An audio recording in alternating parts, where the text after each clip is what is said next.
Hey guys, welcome back to the channel. This is story about what if Naruto trained with a weapon part 1. Before I start, please do support for more amazing content and comments for part 2. Do consider to subscribe my channel and share my video to your friends and check out the description as well. Let's start the video. Sarutobi looked out over the ruins of Konoha. There wasn't a part of the city that had escaped the touch of the demon. Even now, shinobi disaster crews and civilian volunteers fought to keep the flames from spreading as they got the wounded to the already packed hospital. It was a grim day. And there would be another death if he couldn't convince the council to spare the boy. He turned away from the window and continued down the corridor to the council chambers. He paused before the great oak doors, taking a puff of his pipe to prepare himself, then walked in. The council chambers of Konoha were a thing to behold. The main chamber was a large cylinder of white marble roughly 40 meters across and 50 meters tall, with a large round table was placed in the center. Rumor has it the first Hokage cut the table from the branches of the first and greatest tree in Konoha, the great oak, and was a symbol of Konoha's might, but Sarutobi was probably the only one left in the village that knew that it was actually just a spare that the first had found in a warehouse and decided to use because it reminded him of his favorite bedtime story as a child, the Shinobi of the Round Table. Sarutobi chuckled quietly at the memory. The night he found out that little bit of gossip was one of the few times he had seen his teacher brother truly drunk. As he walked to his chair, he took a look at the statues set into hollows in the walls. There was Yamanaka Inako, who had first developed the idea of mind jutsu, thus bringing about the creation of his clan. Over there was a Kimichi Chozobu who, along with his two brothers, defeated an army of 200 enemy nins but sadly died soon after because of their special family soldier pills. And there, the largest of all the statues, were the Hokages. Each sculpture was perfect, having been carved by Konoha's greatest artisans. Even as stone, they seemed to radiate unrivaled power, authority, and compassion. The Sandame's eyes lingered on the face of the latest edition. The Yandame Hokage, Namikaze Minato. It was hard to think that just 24 hours ago both he and Minato had been sitting at the local ramen bar talking about the latest Aika Aika Paradise. They had gotten free and censored editions from the author himself, but now he was dead, killed, saving his home from Kyubi. Heaving a sigh, Sarutobi lowered himself into his chair and addressed the council. Gentlemen, his croaky voice carried around the chamber. For what reason have you convened this council? Sarutobi-sama, we have come to discuss the fate of the demon, said one member. Yes, another piped up. That creature is too dangerous to be left alive. What creature? Sarutobi asked. The boy Hokage-sama. He must be killed for the good of the village. We have discussed it, and many of us believe that it would be better if the execution was PUBL-. No, Sarutobi said. Excuse me? Naruto will not be killed, he replied simply, taking another puff of his pipe. May we ask why? The councilman asked with obvious bewilderment. Other than the obvious reason that he is an innocent child. An innocent child? The man asked incredulously. Hokage-sama, you will see the reason he must be killed if you look out the window. I already have, and I saw only the damage done by the Kyubi, not by Naruto, the old Kage stated firmly. Is there a difference? The councilman scoffed. Of course there's a fucking difference. The shout rang out through the chamber, and every head turned to see a woman come through the doors. She was a kunoichi, they could tell that much from the ninja-style pants and sandals she was wearing, as well as the jounin vest she wore over a red sleeveless turtleneck. She had long wavy black hair that reached down to her shoulder blades, and they could tell by her body that she was a good fighter, and the two unconscious guards behind her proved it. But the most striking thing about her was her eyes. They were a rich red, like a pair of rubies, and unfortunately for them they were also narrowed in anger. And when Yuhi Kurenai was angry, you had better run. What is the meaning of this? The councilman who had been arguing with Sarutobi raged. Shut up, Kurenai warned. She walked into the chamber and walked around the table to stop in front of Sarutobi. What right do you have to interrupt a council meeting? The councilman leapt to his feet as she passed. She glared at him so hard he was forced to sit back down with a shiver running up his spine. I have every right, she hissed. She turned to face the Hokage as she crossed her arms over her chest. Where is he, Hokage-sama? Sarutobi sighed as he took off his hat and placed it on the table in front of him, massaging his temple to ward off the coming headache. Kurenai, can't we wait till later to talk? He asked wearily. No. I have come to take him, and I will. Hokage-sama, who is this? A council member asked.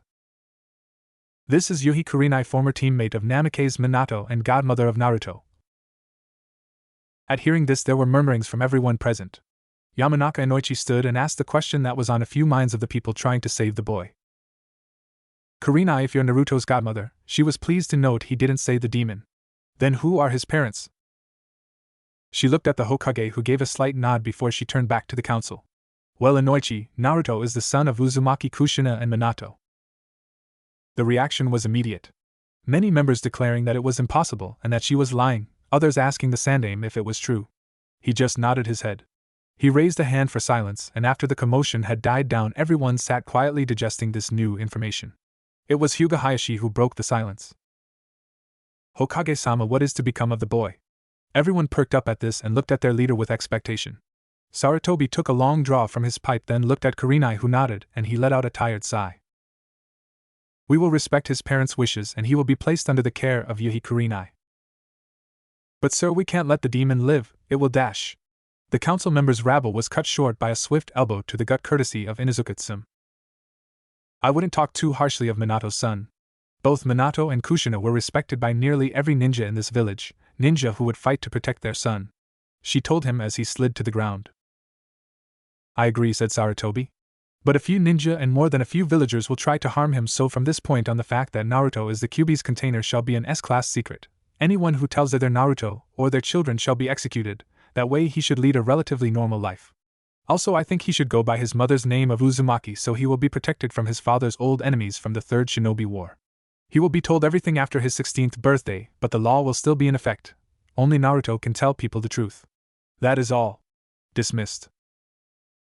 As the room cleared, Sarutobi walked alongside Kurenai as they headed towards his office. Neither said a word until they reached the Hokage office, noticing the form of a 15-year-old Kakashi standing guard in a bloody ANBU uniform. Kurenai cracked an eyebrow as she glanced over his clothes. Trouble? She asked. He shook his head. No. I was helping Rin get some wounded out of the market district earlier. Sarutobi flashed through a few hand seals and undid the security seal he placed on the office before he stepped in, followed closely by Kurenai and Kakashi, to see Naruto gone. He spun around to look at them, who were still staring at the empty crib. Kakashi, locked this place down. I want Naruto found quickly and unhurt. With a quick hi, Kakashi disappeared in a swirl of leaves. As Sarutobi glanced over the room again. How the hell did they get past the seal? He thought to himself. Kurenai was still staring at the crib, tears quickly filling her eyes and fear pooling in her heart. Naruto, please be alright. 13 years had passed since that day, but sadly there was no sign of Naruto. However, they never gave up, hoping that they would get some scrap of a clue that would let them know where Naruto was or if he was even alive. In that time, new problems arose for the village. Uchiha Itachi had massacred his entire clan save for his little brother Sasuke.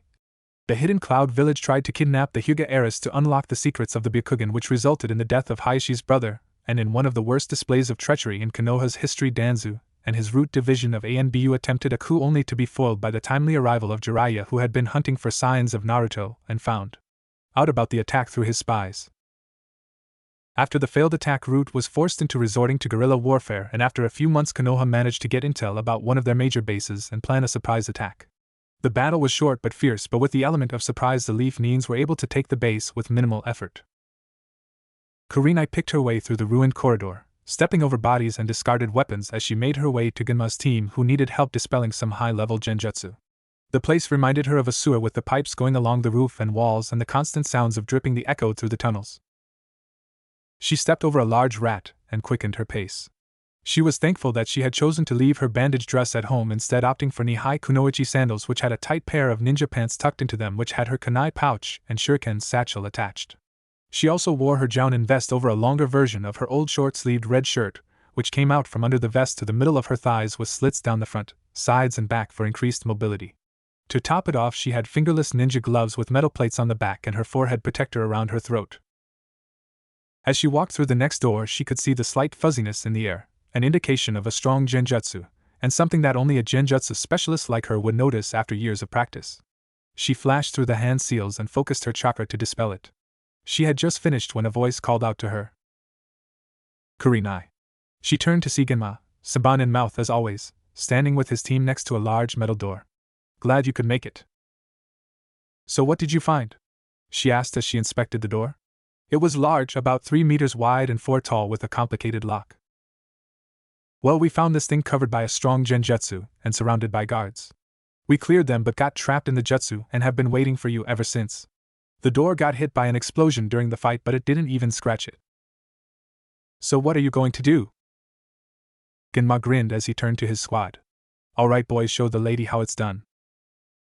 The two shinobi at each side of the door flashed through a dozen hand seals before slamming their hands onto the wall while shouting Doton, Tsuchi Shishuku no Jutsu. Suddenly the walls, floor and roof started to crush the door, compressing it to the size of a small boulder before retracting and allowing the ball of now useless metal to fall to the floor. They walked in as the lights started to come on, illuminating a lab of sorts. They immediately tensed as they sensed movement to the right. They quickly, but silently, moved into the room on the right just as the lights were coming on. What they saw made them pull up short. There, sitting in the middle of the room, was a large cage about 2 meters long, wide and tall. But it was what was in the cage that gave them pause. There was a young boy, no older than 13, sitting cross-legged in the middle of the cage, apparently oblivious to their presence. He wore black sandals as well as black ninja pants and a tight sleeveless muscle shirt. He also had a strange collar around his neck. It looked like it was made of tough black leather with metal rings at the side. At the top of his right arm he had a tattoo, a red and white fox head surrounded by a cogwheel with the number 13 under it. His blonde head raised up as they came close. What Kurenai saw made her breath catch in her throat. His eyes were of the deepest blue and on each cheek were 3 distinct whisker-like marks. Oh my god, she thought as she inched closer. It's him, it's really him. When she reached the front of the cage she got on her knees, looked at him through the bars. He gave her the kind of look a young child would give when it sees something for the first time, his head tilted to one side and a look of innocent curiosity on his face. Hello? She whispered, not believing her eyes. Hi, he replied quietly. My name's Kurenai. Can you tell me yours? Mine? He asked, pointing to himself. I'm Fox. I see. Sarutobi stood at the window of his office, overlooking Konoha. The attack group sent to the root base had just returned a few hours ago, and since then all the jounin in charge had been in a debriefing with the Hokage. They talked about the prisoners they captured and any intel gathered, but the biggest topic of conversation was the boy that was found. So he's been with Root this entire time. This proves that Danzo has been plotting behind my back for quite a while. I just hope that old Warhawk didn't do too much damage to Naruto, although he does seem alright. But what about those files Rin found? Sarutobi thought back to what Kurenai had told him had happened. Flashback no jutsu. My name's Kurenai. Can you tell me yours? Mine? He asked, pointing to himself. I'm Fox. Fox? Kurenai thought. What does he mean he's Fox? Did I get it wrong? Is this not him? No. If you took away those whisker marks he'd be a mini Minato. Oh Naruto, what did they do to you? Reaching into the high neck of her shirt she tuned her communicator to a frequency and spoke. Team 4 to Team 2. Team 2 please come in. After a few seconds of static she received an answer. Team 2 here. What you need, Kurenai? Rin, I'm in Sector 6C and I've found something you need to see. Something interesting. Define interesting. Kurenai smiled and said, We've found Lost Legacy. Silence. Then a whisper came through. What? We found him, Rin. We finally found him. This time Kurenai didn't have to wait for a reply. Don't move, I'm on my way. She flicked off the radio, and she looked back at Naruto. The boy seemed to have not taken his eyes off her once, and just sat there with a slightly confused look on his face. Are you my new master? His voice was soft yet had an almost undetectable tone of was that authority. What would make you think that? Kurenai had to be careful of how she handled the situation. She didn't have any idea of his mental state, and being locked in a cage just caused further suspicion. Well, usually the only people who visit me are either my master or my teachers.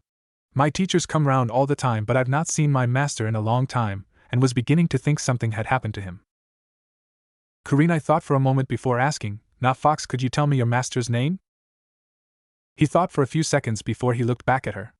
I don't know. He just told me to call him master, and punished me if I didn't. Okay. Well, can you tell me what your teachers taught you? Another pause then, no, but it's weird. What's weird? When my teachers came and got me, they took me into a big training hall, then, he pointed to his neck. They took my collar off, then the next thing I know I wake up here feeling tired. Before Kurenai could ask anything else she sensed someone coming up to her from behind, fast. She whipped out a kunai and spun on her heel into a low defensive stance. She relaxed when she heard Rin's voice and she ran to the door. Rinai! Kurenai, where is he? Rin came flying down the passage and ran towards Kurenai. Masaki Rin had changed a lot over the years. In place of the little girl stood the woman she had grown into. Standing roughly at the same height as Kurenai, her soft brown hair had grown out a little and was now tied back in a short ponytail at the base of her skull. She wore the regulation black shinobi sandals and shuriken satchel, but that was where any similarity to a regular Konoha ninja ended. On her legs she wore baggy dark blue pants, like those of regular civilians, that hung over her sandals showing only her toes. Around her waist she wore 2 white belts which dangled down either side of her hips, hung with bandages, syringes and other medical equipment, which was held together by a buckle made from her forehead protector. However, it was her vest that made Rin unique. Instead of the normal forest green, her vest was a pure white, with sheaths for kunai sewn around her chest and abdomen that wouldn't restrict her movement, and had the symbol of Konoha's Shinobi Infirmary on the back. She slid to a stop in front of Kurenai, only slightly out of breath. Kurenai! You actually found him? Yes, but Rin there saw him. Well, where is he? Can I see him? Is he okay? Yes, in a second, but first. What the hell is he doing here? Did those bastards do something to him? Oh, I'm going to kill Dash. Rin! Kurenai finally had enough and grabbed the ranting girl by the shoulders and shook her roughly to get her to calm down. Yes, he is here, but there are some things you have to know before you see him. Now, first thing you should know is he doesn't go by Naruto. As far as he's concerned, his name is Fox. Now, this is most obviously a code name, so that's not really that important, but just so you know, you should call him Fox for the time being. Another thing, he mentioned something about training, but what's strange is the collar around his neck. He told me when he's taken away to train, they take the collar off, he loses all memory of the training until he's back in his cage. Cage? They keep him in a cage when he's not training. That's the other thing I wanted you here for. You see those filing cabinets? She pointed to the large cabinets against the back wall of the lab. Rin nodded. I want you to go through them and see what these bastards did to him. Rin gestured to the door leading to Naruto's cage. Can we at least let him out? No, we don't know if he's in that cage for a reason or if they're just heartless pricks. Kurenai could tell Rin wanted to argue more but could see the logic behind her actions. Finally she sighed and started going through the many files while Kurenai went back to Naruto. She sat in front of him and crossed her legs. Fox, I'm going to ask you some questions if that's okay with you. He nodded. Okay, for starters, how long have you been in this place? He shrugged his shoulders and said, forever, I guess. She nodded and after a moment asked, do you know what you're getting training for? They just tell me it's for missions. Kurenai sighed as she realized that she wouldn't get any helpful information from Naruto because of his mysterious amnesia. Why are you here? She looked back up at him. We came here because this is a base belonging to a group of traders from Konoha. The Hidden Leaf? She raised an eyebrow and asked, you know of it? Yeah, I know a lot about Konoha. He grinned. How? They give me stuff to study, and it's always about Konoha. She smiled and asked, what kind of stuff do you know? He adopted a thinking pose and started. Well, I know that Konoha has a civilian population of around 30,000 and a ninja population of 10,000. It has one of the best mission income rates of the 5 great shinobi nations. It's surrounded by senju trees, named after the first Hokage who created Konoha and its forests. The ANBU are a specialized force made up of the best ninja in the village and answer only to the Hokage. The ANBU is split up into 5 departments including torture and interrogation, hunter-nin, information, assassination and the infiltration unit. Their respective commanders are Marino Ibiki, Asuka Moki, Yamanaka Inoichi, Mitarashi Anko and Ibe Sito. There are a maze of tunnels running underneath Konoha and the surrounding area used FO. Kurenai raised a hand to cut him off. Wait, how do you know that? The information he was giving her started off as mild tourist facts, then moved on to highly classified military secrets, known only to those of Jounin level and above. Secrets which could be very dangerous in the wrong hands. I'm just told to memorize everything they give me to read and I'm punished if I don't. Sounds like Danza wants him to know everything about Konoha and its military, but why? What reason could he have for making Naruto memorize facts that he himself already knows? Kurenai was broken out of her reverie by Rin calling her name. Standing and making her way back into the lab to find Rin sat at one of the desks surrounded by files. Pulling over a chair of her own, Kurenai plopped down across from her and put her feet upon the table. Found anything? Rin nodded. A lot, actually. Well, for starters, he's been here the whole time he's been missing, so all these files should be brought back with us. His medical records show no illnesses or infections of any kind ever. Must be his tenant taking care of him. Stupid fuzzball's good for something, I guess. In fact, if it wasn't for him, Naruto-kun may not be alive. She finished grimly. Why is that? Because those traitors have decided to turn him into a weapon. He's had numerous improvements added through both surgery and mental conditioning. Kurenai picked up a printout and tried to understand all the graphs and numbers. Like what? Oh man, where do I start? Well, you know that a regular person has 361 chakra points, right? Well, through some warped parody of the standard chakra healing jutsus that seal wounds in the chakra circulatory system, the medics here have actually added more chakra points. Now Naruto-kun has 400 chakra points. This is probably to help him manage his own large chakra capacity and take care of any flux from the Kyuubi's chakra. As well as this, they've altered his brain chemistry in the area of his brain associated with personality. Do what? They deliberately gave him multiple personality disorder. Why would they do that? I don't know, but I do know it has something to do with that collar. Look familiar? She passed Kurenai a pile of close-ups of the collar. She saw what Rin was talking about when she saw a close-up of the inside of the collar. Suppression seals? Bingo. From the look of them, they keep his other personality suppressed while he wears the collar. Kurenai, if we're going to take Naruto-kun home, then we need to talk to this other personality before we let him out into public. It says here he's been using the Kage Bunshin training method since he was first able to channel chakra at age 3 for 12 hours a day, every day. Look at his teachers, Lohiko, Johi, Anida. Some of the best Root has to offer, and they're all teaching him. By now, this side of Naruto-kun is easily Jounin level, maybe even Kage level. Then what the hell are we supposed to do? Root trains its members to be totally emotionless and totally loyal. If we can't break that loyalty, then Naruto will be put in a cell for the rest of his life. It was at this point Rin's face broke into a smug grin. Oh, I don't think that'll be a problem. Look at this. She passed Kurenai a letter that had only arrived a few days earlier, if the date was anything to go by. Kurenai read over it before she looked up at Rin, confused. Project Fox to be terminated following charges of severe insubordination and refusal to follow orders. Project Fox considered too dangerous to continue. What the hell? That's what the base commander thought as well, so he sent a letter back to Danza trying to find out what was going on. Rin started to chuckle. Turns out Danza tried to get Naruto-kun to assassinate the Sandane. Kurenai frowned. I don't see that is something to laugh about, Rin. If Naruto is as strong as you say, then Hokage-sama could have been in serious trouble. Still grinning, Rin answered, You aren't listening to me. I said he tried to get Naruto-kun to assassinate the old man. Apparently Naruto-kun refused point blank to follow his orders.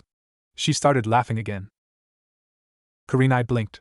Now she was even more confused. Wait, that doesn't make sense. Root operatives are taught to follow orders to the letter from a young age. For one to refuse to follow orders is unheard of. Rin just laughed louder. Yeah, but Danza thought too far ahead.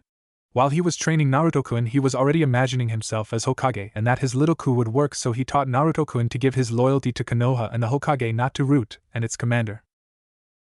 Kurenai started to smile as well. So he just stopped following Danza's orders? Yeah, actually it's been a long time coming. There are transcripts from all Naruto-kun's mission briefings and debriefings, and a few months ago he started to question orders, saying that they were hurting Konoha more and more, and that wasn't what Leaf Shinobi stood for. Finally, when he was told to kill off the Hokage, he realized that they were not working for Konoha's benefit. He told Danza to fuck off. Now Kurenai was laughing. He said that? Rin just shrugged.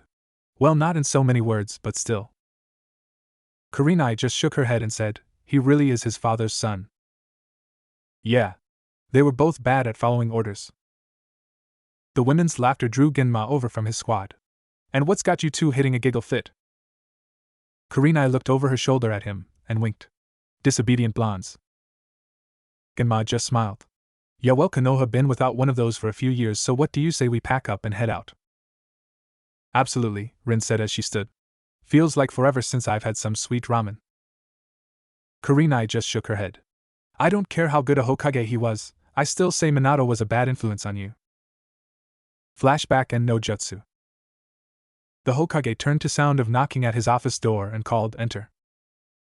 The door swung open to admit the now grown-up Kakashi. He hadn't changed much over the years, his silver hair still stood at that gravity-defying angle, his forehead protector still covered his Sharingan eye, most of his face still covered by a black mask. In fact, the only things that had changed were the standard Jounin uniform that replaced his ANBU-1 and the copy of Ika Ika Paradise that appeared to be glued to his hand. "We're ready downstairs, Hokage-sama."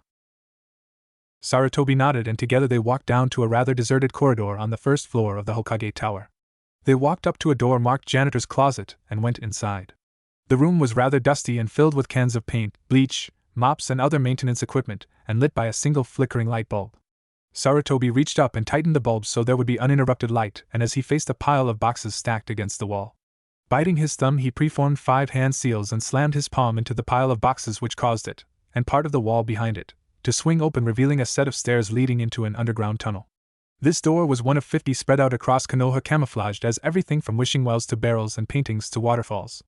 The only people who know of their location are ANBU agents and the Hokage. Even Jounin who haven't been in ANBU can only enter if they are being escorted by an ANBU. The tunnel complex serves as the HQ of the ANBU and, during a war, is used as command central. The tunnels run under every street in Konoha and branch out into the surrounding forest, which allows them to be used for covert movements during peacetime and can be vital for offense or defense during an invasion. The Hokage and the Jounin walked down the tunnel, passing the odd ANBU or office, until they finally came to the maximum security wing of the torture and interrogation department. Ignoring the screams coming from behind some of the doors, they stopped outside of cell 246 before they were waved in by the guards. The interrogation cells aren't built for comfort. They consist of cement walls, ceiling and floor stained with the blood, sweat and urine of countless victims, the vile fluids left to drain through a metal grill in the floor. This particular cell at the moment was filled with ANBU standing at ease, but on guard, against the walls. In the very center of was a stainless steel table with 3 chairs. One was occupied by Yuhi Kurenai, still in full uniform, and another was taken by Naruto, minus his shirt and sandals but still wearing his collar and pants, who also had cuffs around his hands and legs securing him firmly in place. Rin stood at attention over his right shoulder. Sarutobi stood with a smile as he took in the sight of the boy he hadn't seen for 13 years. His face was fine and handsome. Any traces of baby fat was removed thanks to years of hard training, with his sun-kissed blonde hair falling around his face. His body was toned but not overly so, with the faint outline of a six-pack and other muscles. His body was built for flexibility, speed and power. Even though they were invisible right now, the guards found storage seals on the underside of each wrist, empty of course, capable of holding 50 shuriken or 25 kunai each.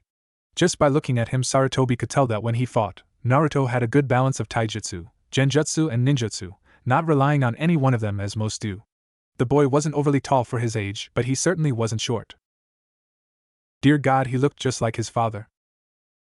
Taking the last remaining seat, Sarutobi folded his hands in front of him and started, "Well, Fox.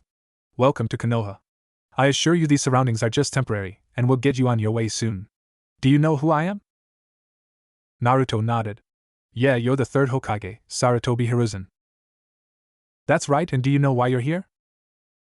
"Kurenai-san said you wanted to check out my collar." "Yes, but before we do, I'd like you to tell me anything you can about your collar." I don't know, I've always had it since I was a kid. I always wear it, and whenever it gets taken off I black out, but if I try to take it off it won't budge." Sarutobi nodded, then said, "You say you don't know your master's name, but can you give us a description?" "Sure. He was old, he had one arm, bandages over his face and body with 2 scars on his chin that crossed each other, and he walked with a cane and a limp." "That just confirms my suspicion that it was Danzu. I should have known to keep an eye on him when the Kyuubi was sealed into Naruto." Can I ask something?" Sarutobi looked back at Naruto. "Of course. When we're done here, are you gonna send me back?" The old Hokage raised an eyebrow. "Do you want to go back?" "Not really, I mean they took care of me and I'm grateful, but..." Kurenai leaned forward slightly to look him in the eye. "But? My master was kind of mean sometimes. There was this doctor that used to look after me, Dr. Nika I think her name was, and one day my master came to see her. He was mad. He was saying something about a test subject failing. She was crying and asking him to give her another chance. He just said failure is not an option, and then his 2 guards killed her. I really liked her too." "Well, don't worry, you don't need to go back. Now if there's nothing else we should check that collar of yours, okay?" Naruto nodded and bared his throat and allowed Sarutobi to examine the rather simple device. It was built to survive the elements, being made of thick leather, and the band was about 1 inch wide, with a metal clasp holding it closed with 2 D-shaped rings on either side of the clasp. The suppression seals would be on the inside of the collar so as not to attract attention. Sarutobi took in every detail before he nodded. Now, Fox, we're going to take it off and see what happens, okay? Naruto gulped, then nodded once. Sarutobi gestured to Kurenai, and she moved forward. The ANBU tensed as soon as she moved. They had all been informed of his skills and the fact that he had received orders to kill the Hokage, and they weren't taking any chances. The collar came loose with a sharp click and Naruto's body slumped in his chair, his head down, like a puppet with its strings cut. For a moment the only sound in the cell was Naruto's steady breathing before Kurenai broke the silence. Fox? Naruto's head snapped up and Kurenai gasped. His eyes were empty. No anger, no fear, nothing. It was as if they were dead, all trace of emotion was gone, replaced by cold, unforgiving pits. It was as if someone else was wearing his form. And that someone would kill without mercy or regret. Are you okay, Fox? I'm fine, Kurenai-san. His voice was a cold monotone. Sarutobi cleared his throat. Fox? I was wondering if you could answer some questions. Naruto sat up straight and nodded. Well, first I would like to know what you did while you were a member of Root. I was the top agent and bodyguard for the Root Commander Danzu. What duties did you have while you served Danzu? I performed important missions for Commander Danzu that his other agents lacked the skills and or experience for. Could you elaborate? Of course. All the missions I took part in were S-ranked or above. They included assassination, infiltration, espionage, item retrieval, securing hostages, demolition, delivering high-class orders and leading special investigations as well as protecting Commander Danzu. Sarutobi sat quietly taking all this in. Finally he asked, could you give me a rundown of your skills? Naruto thought about this for a moment before he answered. I received top marks for my taijutsu, genjutsu and ninjutsu. I'm proficient in using swords, shuriken, kunai, hanbo, bow staffs, kamas, scythes, fuma shuriken and saman. I'm slightly above average in fuinjutsu, but there was no seal master en route to study under so I could be better. I am a very capable tracker and my skills in setting traps are passable. My chakra control is high jounin level. Also I have a wide knowledge of poison and antidotes. I am also able to pick low to high grade locks. Is that all? Kakashi asked sarcastically. Naruto's eyes flicked to him before he added, I'm good at gambling. A few sweat dropped at that and Sarutobi cleared his throat. That's quite a resume. One last question. Why did you go against Danzu's orders? Quite a few perked up at this. Many had their own theories as to why, and indeed how, the boy had turned against the fanatic devotion Danzu had instilled in all his Root soldiers, but everyone wanted to hear the truth for themselves. Naruto took a deep breath and let it out slowly before he started. Since I can remember, I have been taught that dedication and loyalty to one's village is one of the most important things for a ninja to possess. I have been taught that my life means little when compared to the honor of the village, and if it is called for I will die to protect it. I know ninja lead a deadly, and often short life, but I gain solace in the knowledge that when I die it will be as someone who died protecting their home. Commander Danzu had not been acting in a manner befitting of a leaf ninja. He has been warping the minds of the men and women under his command to further his own goals. He thinks more of how to gain power than how to improve the way of life for the village under his protection. He taught me that all who go against their home should be punished more severely than any other, for they are the worst kind of trash. Since the age of 6 I have been performing missions in the thought that, even though I wasn't in the village, I was being the best leaf ninja I could be and in some small way was making Konoha a better place. However, I was surprised when several months ago I was told to obtain a scroll from inside the village and return it to the base without anyone seeing me. I was confused and asked him why he couldn't just obtain it himself, as it would be a simple matter for someone of his reputation and position. He said that he needed it for his plans for the village, and it would not be good if certain people know he had taken the scroll. When I asked what he meant, he simply said sometimes the tree must be cut down so that new life could spring forth from the foundation, and sent me on my way. I didn't think on it for too long and returned to my normal routine. A few weeks later he called me to his chamber again and told me I had a mission. I was to accompany a squad and intercept a leaf squad transporting a prisoner to Konoha. Danzu said that he was a traitor and that he was to stand trial, but there was fear that he would get off free of charge and would be free to cause Konoha more harm, so he was to be intercepted and killed. Again I was curious but said nothing. We caught up with the squad a few says later. As per our orders, we disguised ourselves as missing Nin from Kusa and attacked. We captured the prisoner and began to make our escape when one of the leaf Nin blocked the way. I thought we would simply knock him out, but the next thing I knew one of the Root members launched a particularly lethal right-on jutsu, wounding the leaf Nin severely. We killed the prisoner in a clearing and burned the body. He stopped for a moment before continuing. Over the next few months, Danza ordered more and more missions against Konoha, always claiming to be working for Konoha's benefit, and the whole time I was getting more uncomfortable with the idea of attacking fellow Leaf Nin. His face darkened, and a few of the ANBU felt chills run down their spines. 1 month ago, Danza sent for me again. He had a special mission of the utmost importance for me. When I entered his personal chambers, he was sitting behind his desk. He told me that I was going on a mission that would change the very future of Konoha. I asked what it was, and he looked me in the eye and said, "You will go to Konohagakure, and you will assassinate the Sandaime Hokage." I was shocked. Assassinate the Hokage? He must have been joking. He told me that it was time I served my purpose and lead Konoha into a new age where all the elemental nations were under the rule of the Leaf. I couldn't believe what I was hearing, and I demanded to know what was going on. He told me all of it. The failed coup, Root being forced out, and the ongoing skirmishes with the village. It was then that I realized that I had become what I always promised myself I would never become, the worst kind of trash, a traitor. I was betrayed, and I saw only one way to correct that mistake. I drew my sword and charged. I was determined to make that traitor pay for what he'd done for what I'd done. I was about to sever his head when I was attacked by other Root members. I tried to fight but was overpowered. Danza just looked at me and said that I was a traitor to the Leaf, put my collar back on, and I was taken away to my cell where I would have been killed and my body studied. I would have died if that Leaf attack force had not found the base. So the only thing left for me is either to die here as a traitor or fight Root until my dying breath. One last chance to fix my mistakes and atone for my sins is all I ask. Can you give me that chance, Hokage-sama? He bowed low to Sarutobi. The room was quiet as he finished. Some couldn't believe the story they had just been told, others angry that Danza had turned on them and had used what was without a doubt one of the most loyal ninja the Leaf had produced in the last decade. All, however, were moved by his sincerity in his words. This boy was truly devastated by what he'd done. Even though his voice never changed from that steady monotone, they could tell when he was angry and could hear the sorrow in his voice as he confessed his crimes. Sarutobi, Kurenai, Rin and Kakashi just stared at the boy. They had thought that this other personality would be the pinnacle of the Root forces, totally convicted to Danzu and his ambitions. But what they had just witnessed was the exact opposite. The boy loved Konoha, a village he'd never even seen until he was tricked into stealing from it, and he was willing to die to protect it. Kurenai had tears in her eyes. The look he'd had in his eyes was the same look she'd seen in the eyes of her former teammate. Watching him speak about the village, she saw the same fire that both Minato and Kushina possessed, a willingness to do everything they could to protect their home.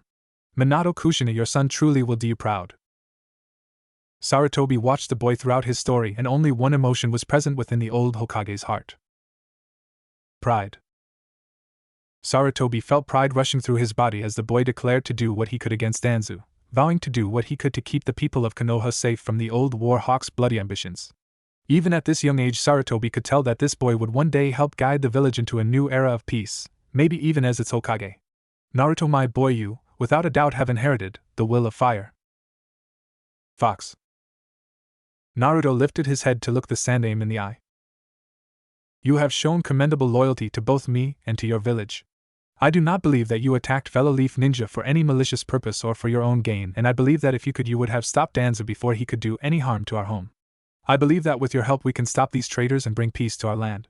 So if you are willing, I will absolve you of all crimes and enlist you as a Konoha shinobi to help protect this village for the rest of your life. Do you accept?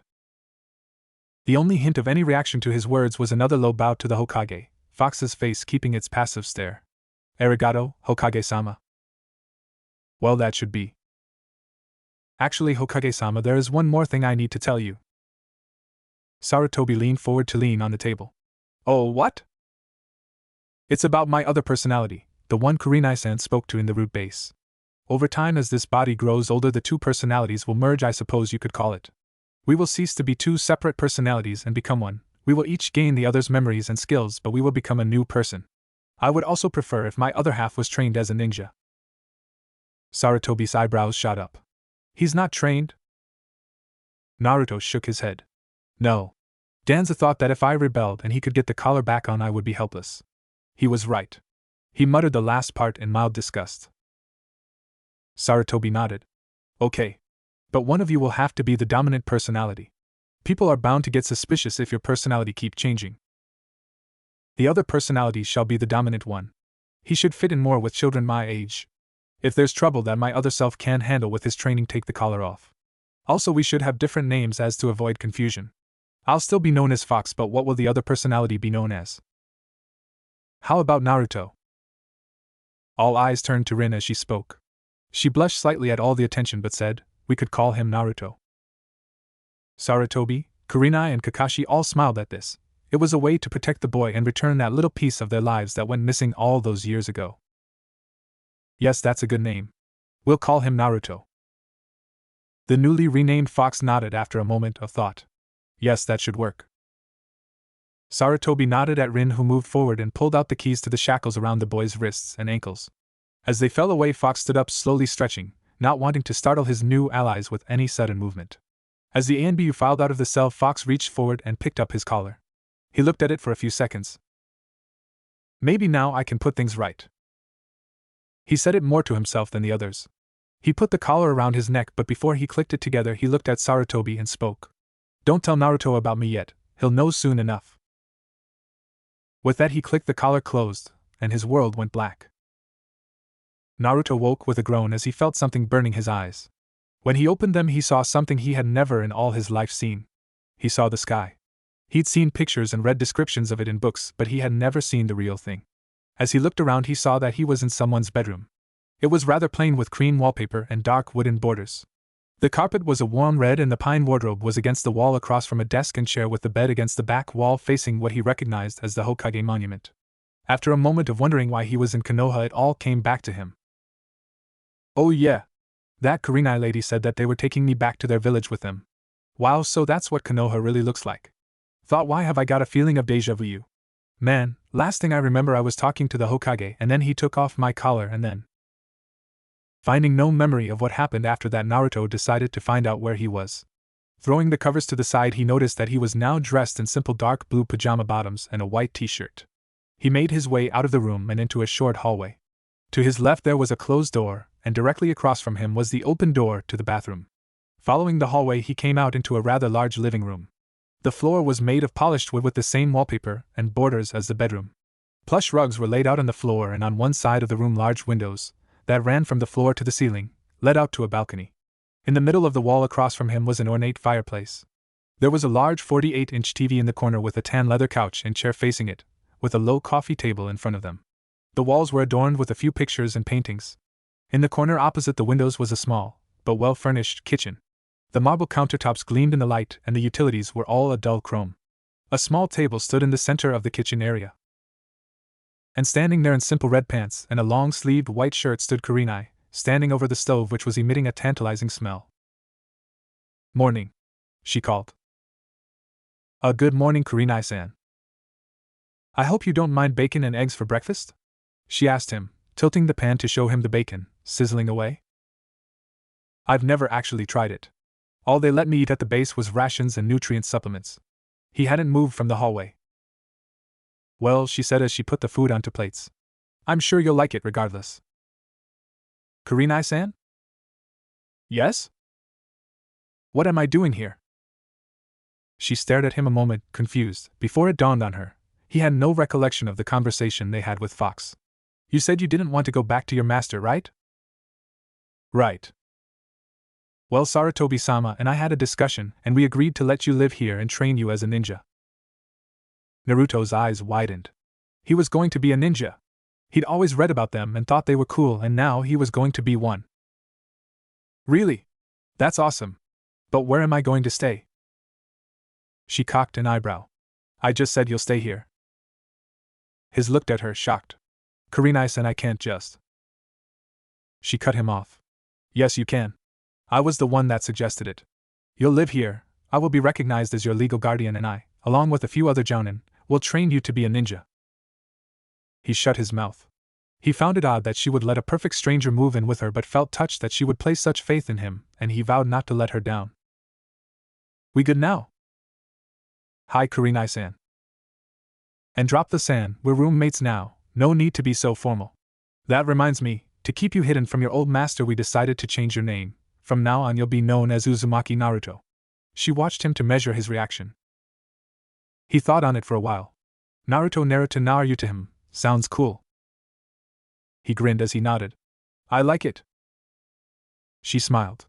"Good, now get over here and eat your breakfast before it gets cold." He walked over and sat at the table with her. Skewering a piece of bacon, he sniffed it, and finding the smell to be rather tempting, he took a bite. Oh, my God. He'd never tasted anything like this before, the flavors causing his mouth to drool and the taste of the juices. The food at the base was shown up in every way, shape, and form by this, and he promised himself he would never go back to eating rations. This is the best thing I've ever tasted, he exclaimed, as he dove back in for more. Kurenai smiled a small, sad smile. God, just how much has he been denied in his life? To get a reaction like that from some simple bacon. Not anymore. I'm going to show you all the things in life you've been missing out on. The rest of the meal was finished in a comfortable silence before Kurenai told him to get ready. When he asked what for, she told him they were going to get his new things and training equipment. Naruto emerged from his room clad in black sandals and loose black pants, held up by a black belt with a silver buckle in the shape of the leaf symbol. He also had a white shirt with a large red spiral on the back and a slightly smaller one on the front. After Kurenai changed into a rather strange dress made up of strips of silk with a thorn pattern on them and a red sleeve on her right arm, she and Naruto left the apartment. The day was bright, hardly a cloud in the sky. A cool breeze blew by them as they made their way to the market district. Konohagakure was, as the name suggested, the village hidden in the leaves. The trees grew everywhere, beside the buildings, on top of the buildings, sometimes they were part of the buildings. The streets were wide and, to an outsider, could be confusing. It was all part of the design, a simple but effective way to confuse enemy troops in the event of an invasion. To the east stood the Hokage Monument. A great cliff overlooking Konoha was one of the major, if not the major, landmarks in the Land of Fire, carved into the solid rock were the faces of all the Hokage. At the base of the monument was the Hokage's office. The village had a bustling shopping scene, and nearly a third of the village was taken up by stores and nightclubs, the rest taken up by the clan compounds, residential areas, offices, training areas, the Konoha Arena, and parks. Naruto and Kurenai walked down the high street, passing stores that sold products for the villagers as well as the ninja. They came to a stop in front of one of the more famous ninja clothing stores and went in. Naruto, having no knowledge of fashion, just let Kurenai pick out whatever she wanted and went with it. In the end, they left with 5 pairs of shirts with the same design as the one he was wearing but in different colors, a few long-sleeved fishnet shirts, a replacement pair of black sandals, and a few more pairs of pants. When Naruto asked who was paying for the clothes, Kurenai told him the Hokage was covering the cost. Next, they moved on to get furnishings for his new room. They didn't need much, so they just picked out some new sheets with a detailed leaf pattern covering it and matching pillowcases, some all-purpose hooks to hang his equipment on, a bookshelf, some red drapes that matched his carpet, and even a few posters of famous past leaf ninja. After getting some books that he would study, they stopped at the destination Naruto was most looking forward to. The weapon store. The Armory was Konoha's premier weapon store. Run by famed weapon user Rihora Bunji, the Armory was the weapon store of choice for many of Konoha's ninja. Ninja clans from all over the Land of Fire would order from his store, and rumor has it that the Fire Lord had his bodyguards' armor and weapons commissioned from Bunji. It was quite large, more like a small warehouse than a store. Every wall was taken up by chrome shelves with racks upon racks of weapons, lit from above by bright lights. The floor was split up into 5 long aisles with the counter taking up the entire back wall. Needless to say, the owner was rather wealthy. Kurenai and Naruto walked up to the counter and rang the bell. After a moment, an employee came out from the back. She was dressed in a uniform of a blue shirt and pants with white sneakers. She had medium-length purple hair and a nose piercing. "Hi, can I help you?" "Yes," Kurenai spoke. "We need a few starter pieces for training. We need 20 shuriken, 20 kunai, some weights, and maybe a weapon." "Okay." The clerk led them around the aisles, showing them the different styles of kunai and shuriken. In the end, Naruto settled for normal black kunai but chose some wicked-looking 5-point shuriken. After taking Naruto's measurements, the clerk left to get his weights while they looked at weapons. What a bother. Nearly every weapon was passed up. Some Naruto just couldn't picture himself using, some he couldn't use because he didn't have the right body or height. Strangely though, some gave him a been there, done that feeling, as if he'd used them before and that it wouldn't be fun to learn to use them. These included swords, bow staffs, and saban among others, so he passed them up. Even after the clerk came back, he still hadn't decided. He was about to give up and was just turning around to tell Kurenai that he couldn't decide on one when he saw them. 2 non-reflective black trench knives. They were full tang, with the part of the blade over the knuckles being more serrated than the rest of the smooth blade, all of which gave of a silver glow which contrasted sharply with the dull black. Practically drooling, Naruto made his way over and picked them up, somehow managing to get out, "I picked these." Over his shoulder, Kurenai grinned. She knew just who could help train him to use those knives. After paying for their purchases, they left to get something to eat. There have been many famous ninja teams throughout Konoha's history. Some like the Sannin and Team Yuzuki were world known, while others like the 4th Hokage's team and ANBU-13 were feared in select countries like IWA and Kusa. They all had one thing in common though, and that was excellent teamwork. However, few have ever reached the level of unity that the famed Ino Shikacho trio have. They weren't a team, they were a family. Every Sunday the old team and their families met up and had lunch. Today they decided to meet up at the Akimichi family restaurant. And then the guy turns to me, pants torn to hell, and says I think she wants a refund. The restaurant was filled with the sound of laughter as Yamanaka Inoichi finished telling of his latest mission to the land of tea. The Yamanaka head was seated at the table between his wife Yasu and his daughter Ino. Yamanaka Ino, you could say, was a typical teenage girl. She would fuss over cloths, her figure, her lazy friends Shikamaru and Shuji, makeup, school and a number of other things that would earn Inoichi a free drink at the bar. But for the last few years there has been one topic that has persisted: Uchiha Sasuke. Yes, Ino had a lot to say about the Uchiha heir, such as how he was so cool, how handsome he was, how she would not lose him to her rival Sakura. In fact, she had so much to say about the boy that sometimes Inoichi considered sending Itachi a letter asking his to come back and finish what he started. Anyway, back to the meal. So you kids ready for your final term at the academy? Shikaka asked as he lazily ate his steak. Yeah, as long as it isn't too troublesome, came his son Shikamaru's drawl from where he sat, sucking his cola through a straw. Should be fun. Kinda sad that it's our last year though. Chuji added his 2 ryo from behind a pile of chicken. It should be okay as long as Forehead doesn't try to steal my Sasuke-kun. Ino looked up from her salad to answer. Shikaku and Chuza smiled in sympathy as Inoichi's eyebrow twitched. Well, you better get into your work, or you'll fail the exam. The Akimichi matriarch, Ona, warned. The exam is a sham. How are book smarts supposed to help in a fight? You never know. A little knowledge could be a big help. As the debate on how useless the exam was raged on, the bell sounded, announcing a new customer. Kurenai and Naruto entered the restaurant and went to place their orders. After they were done, they were just about to look for a table when a voice called out to them. Yo, Kurenai! Come here and sit with us, Inoichi called. He'd seen her come in and decided that he'd invite her over. He'd heard that she was back and that she'd found something interesting on her last mission. He wasn't being nosy, she was a friend too, but he couldn't help but wonder. Yamanakas were natural information gatherers and it was in their blood to try know everything. He had no idea who the kid was, but he looked familiar. Ino followed her father's gaze and saw who he was talking to. Kurenai was a family friend. Both she and Ino's mother had a passion for gardening, and had even been over for dinner a few times. She also knew that she was on the 4th team when he was a genin, and Ino wanted to be a strong kunoichi like her one day. She then noticed the boy behind her, and her eyes widened. She'd never seen him around the village before. He was tall with sun-kissed hair and sparkling blue eyes. His arms were well-toned, and when he moved you could catch a hint of muscle under his shirt. His face was mature and sculpted, and he had 3 cute whisker marks on each cheek which gave him an exotic look. Ino had to fight to keep her blush down. Hey guys, Kurenai said as she sat down. After a moment of nervous hesitation, Naruto sat next to her. How's it going? It's going. Heard you hit that root base at the border. How'd it go?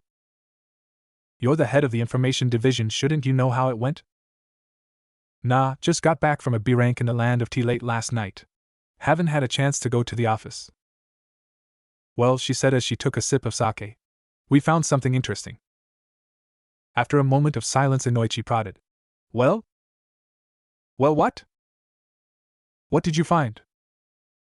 When? Kurenai. Kurenai laughed at her friend's pout. Messing with Inoichi was one of her favorite pastimes. You'll find out soon enough, was all she would say. Inoichi huffed and crossed his arms. He hated it when she got all secretive like that. Out of the corner of his eye he glanced at the boy sitting beside her. He looked damn familiar, but he couldn't place him. Deciding to go out on a limb, he just came out and asked. So kid, what's your name? Never seen you around here before and I know just about everybody. He started drinking his sake while he waited for an answer. Everybody else at the table perked up at this as they too wondered who the boy was. Glancing at Kurenai and getting her nod of approval, Naruto answered. I'm Uzumaki Naruto. Kurenai wished she had a camera to capture the scene. Inoichi spat his mouth full of sake over Shikamaru. A piece of sushi shot out from between Shikaku's chopsticks, hitting Ino on the forehead and sticking to it, and Chuza started choking on his chicken and pounded on his chest to try and get it down. The wives and children all looked at them with confusion, while Kurenai had to bite the inside of her mouth to keep from laughing. The Jounin looked at Naruto, then each other, then at Naruto again before finally bombarding Kurenai with questions. What happened? Where was he? How'd you find him? Guys, I can't say anything, you just have to ask the Hokage. Kurenai calmed them with a wave of her hand, slumping in their chairs slightly. Any further questions were silenced as more food, along with that of Kurenai and Naruto, arrived. They began to eat in peace before Ino began her traditional interrogate the hot new guy routine. So Naruto, I've never seen you around Konoha before, where are you from? Luckily for Naruto, he and Kurenai spent the morning coming up with what would soon be a good background story while they were shopping, and they planned to perfect it over the next few days. He felt that they could get by with what they came up with so far, so he went with it. I've been living with a family friend for most of my life. I'm back to train to be a ninja. Ino cocked her head to one side, confused. But the academy beginner's age is 9, and you look like you're as old as me, so how can you join the academy? It was Kurenai who answered this time. He's not going to the academy, Ino. I'm going to be training him until the exam, then he's going to take it with you 3. Ino was shocked. But that's 6 months away. How can he learn 4 years of academy stuff that quickly? Naruto scratched the back of his head and grinned a foxy grin. I'm a quick learner. Seeing that grin, Ino had to fight down yet another blush. She shook her head and looked at him, wondering how smart he must be if he could learn in 6 months what had taken them 4 years. She wasn't the only one. Everyone else at the table was surprised that someone claimed they could get through the academy after just 6 months. After that, dinner progressed rather normally, with Naruto being introduced to the 3 clans, listening to the stories of past missions and the children's life at the academy. He took note of their appearance. Shikamaru wore a gray vest over a mesh shirt, Chuji had a white scarf and green coat with the kanji 4 eat on his shirt, and Ino wore a 2-piece purple dress over some bandages. He found it rather weird. With no prior experience with children his own age, or just other people for that matter, he had no idea what to say, so he did the only thing he could do, sit quietly and try to fit in. This didn't go unnoticed by Kurenai. She knew it was going to be hard for him to relate to others, especially kids his own age. That was another thing Danza had taken from him. She wanted to help him get to know his peers, but it would be difficult considering his special case. She sighed. There was so much he'd missed out on in life, things he should know, things he needed in order to have a relatively normal life, and one of those things was human contact. She had a few ideas on how to fix this, but she'd look into them later. First, she needed to train him. After the meal was done, everyone split up, heading for their respective homes. The sun was low now, casting an orange hue over the village, and as they walked down the street leading to their apartment, Naruto yawned as he reflected on the past day. He couldn't remember ever laughing that much or having that much delicious food.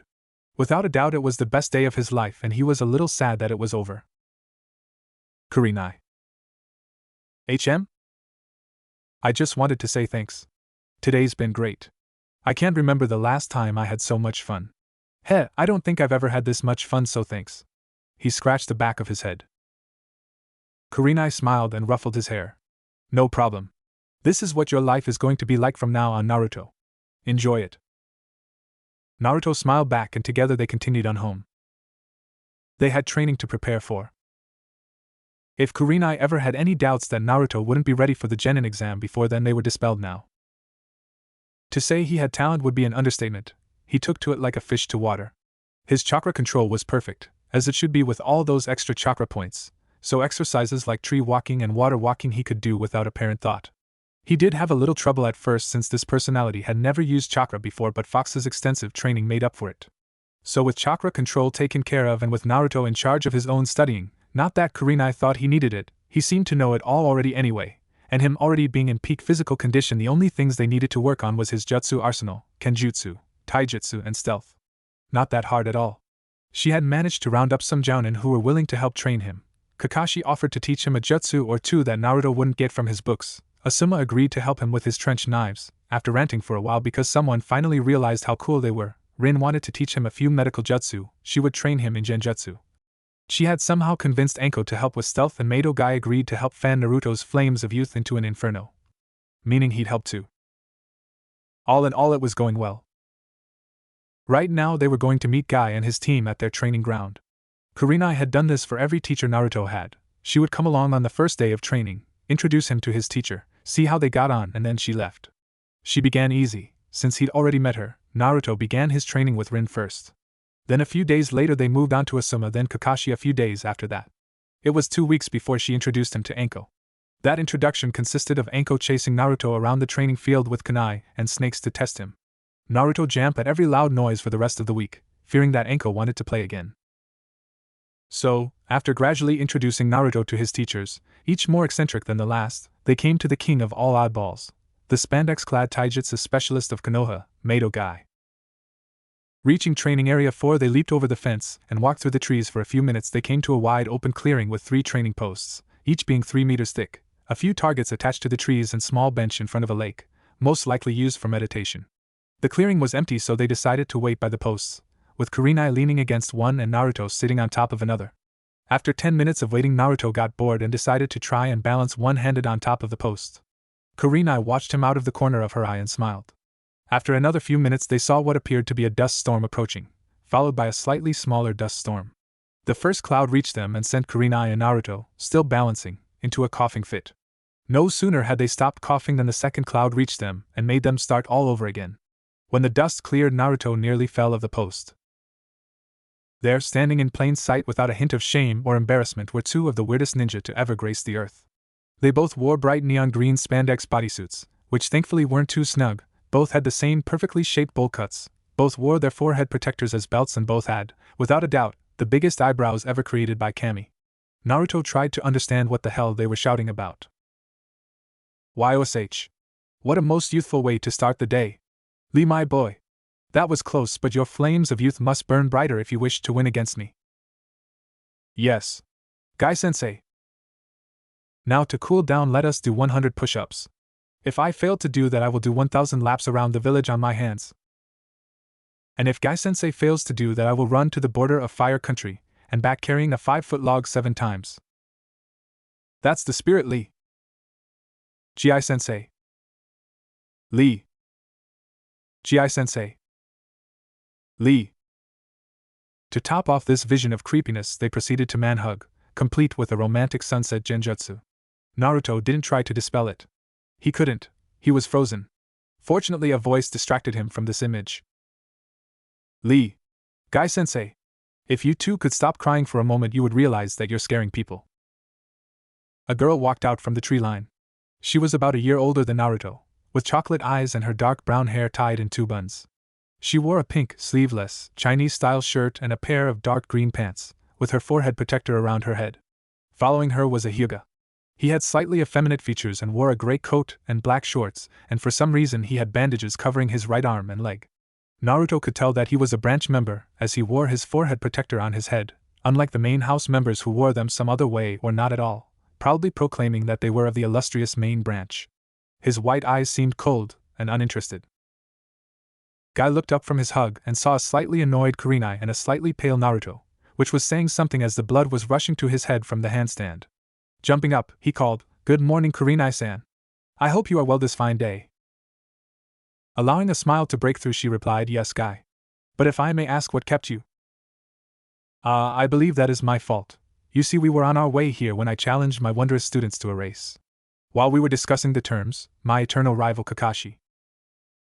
Kurenai tuned him out after that. Whenever Kakashi was involved, Guy would rant for a few moments about his cool and hip rival. It seemed that Guy couldn't pass Kakashi in the street without issuing some absurd challenge. After thinking about what to make for dinner that night, and wondering if the teriyaki chicken she picked up was fresh, she managed to catch the end of Guy's mini-speech. But alas, Kakashi managed to balance on his bull without dropping his egg while I fell. YOSH. I must train harder if I am to beat my honorable rival in future. YOSH. Gi-sensei. Lee. Well, anyway, Kurenai interrupted before they could start to tear up again. I'm here about our agreement. A light bulb appeared to have flicked on in Guy's head. Ah, yes. He looked at Naruto. This must be young Naruto. Naruto flipped off the log and landed beside Kurenai, facing Guy. Hi. He bowed slightly. Nice to meet you. Guy waved his hand. No need to be so formal. After all, we'll be teacher and pupil for the next few months. This caught his student's attention. Guy-sensei? He turned to the bun-haired girl. Yes, Tenten? What do you mean he'll be your pupil? I thought jounin instructors could only have 3 genin. That's true, but there is no rule that says a jounin can help train someone for their genin exam. She looked at Naruto, surprised. You're still in the academy? Naruto scratched the back of his head. Well, no. In fact, I'm not in the academy. Tenten blinked. Huh. I'm going to go to the academy for the exam, but I'm not attending the academy. Oh. Yes, so we must do what we can for Naruto in the time we have. He will be training with us every Friday when we don't have a mission. If you'll excuse me, Guy, I just want to have a few words with Naruto before I leave. She dragged him over to the tree line and crouched in front of him to see his face. Naruto, I know Guy seems a little strange, but he is one of the best taijutsu specialists that Konoha has ever produced, so you should listen to everything he says, okay? Okay, Kurenai. She nodded and looked over to where Guy was telling his students that they were in their springtime of youth, then looked back at Naruto. Another thing, you are near and dear to me, but if I ever see you wearing green spandex, I will put you in my yaoi genjutsu for the rest of the day. Naruto shivered. That genjutsu was said to be the most evil of its kind in Konoha today. Naruto remembered one time after training, Asuma and he went back to the apartment for dinner, and while Kurenai was setting the table, Asuma lit one of his cigarettes. He never even saw Kurenai make any hand seals. Asuma just froze for a few seconds, then fell over, shaking all over as Kurenai lectured him about smoking in her apartment. Naruto had to help him home after the meal, but after telling a few male jounin what happened, Asuma was whisked off to the nearest bar for emergency treatment. Don't worry. Kurenai smiled, and with a squeeze of his shoulder she took off through the trees. Naruto walked back to the other genin as Guy prepared them for some sparring. Hey, so you'll really be with us for 6 whole months, huh? The girl, Tenten, asked. Yeah, will that be a problem? Nah, if anything, you'll bring a little sanity to our team. What do you mean? Well, the clone of our sensei, Lee, enjoys training himself to death, and the Hyuga, Neji, has the personality of a spoon. So maybe you can bring a human element to our little group. She looked over at Guy and Lee, then back at Naruto. She seemed slightly nervous. You're not going to turn into another one of them, are you? Naruto shivered, remembering Kurenai's promise. If I do, please grant me a quick death. Tenten grinned. I think we'll get along just fine. Well then. Guy's voice sounded across the clearing. The first thing we'll do is see how well Naruto does in a fight against Lee while Tenten and Neji practice the water walking exercise. As Neji and Tenten left for the lake, Naruto, Guy and Lee stood together. Okay Naruto, this is just a test to see how good your reflexes, stamina and flexibility.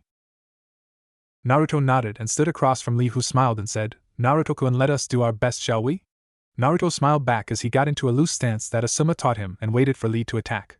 He didn't have to wait long as the boy shot forward with a right hook aimed for his face.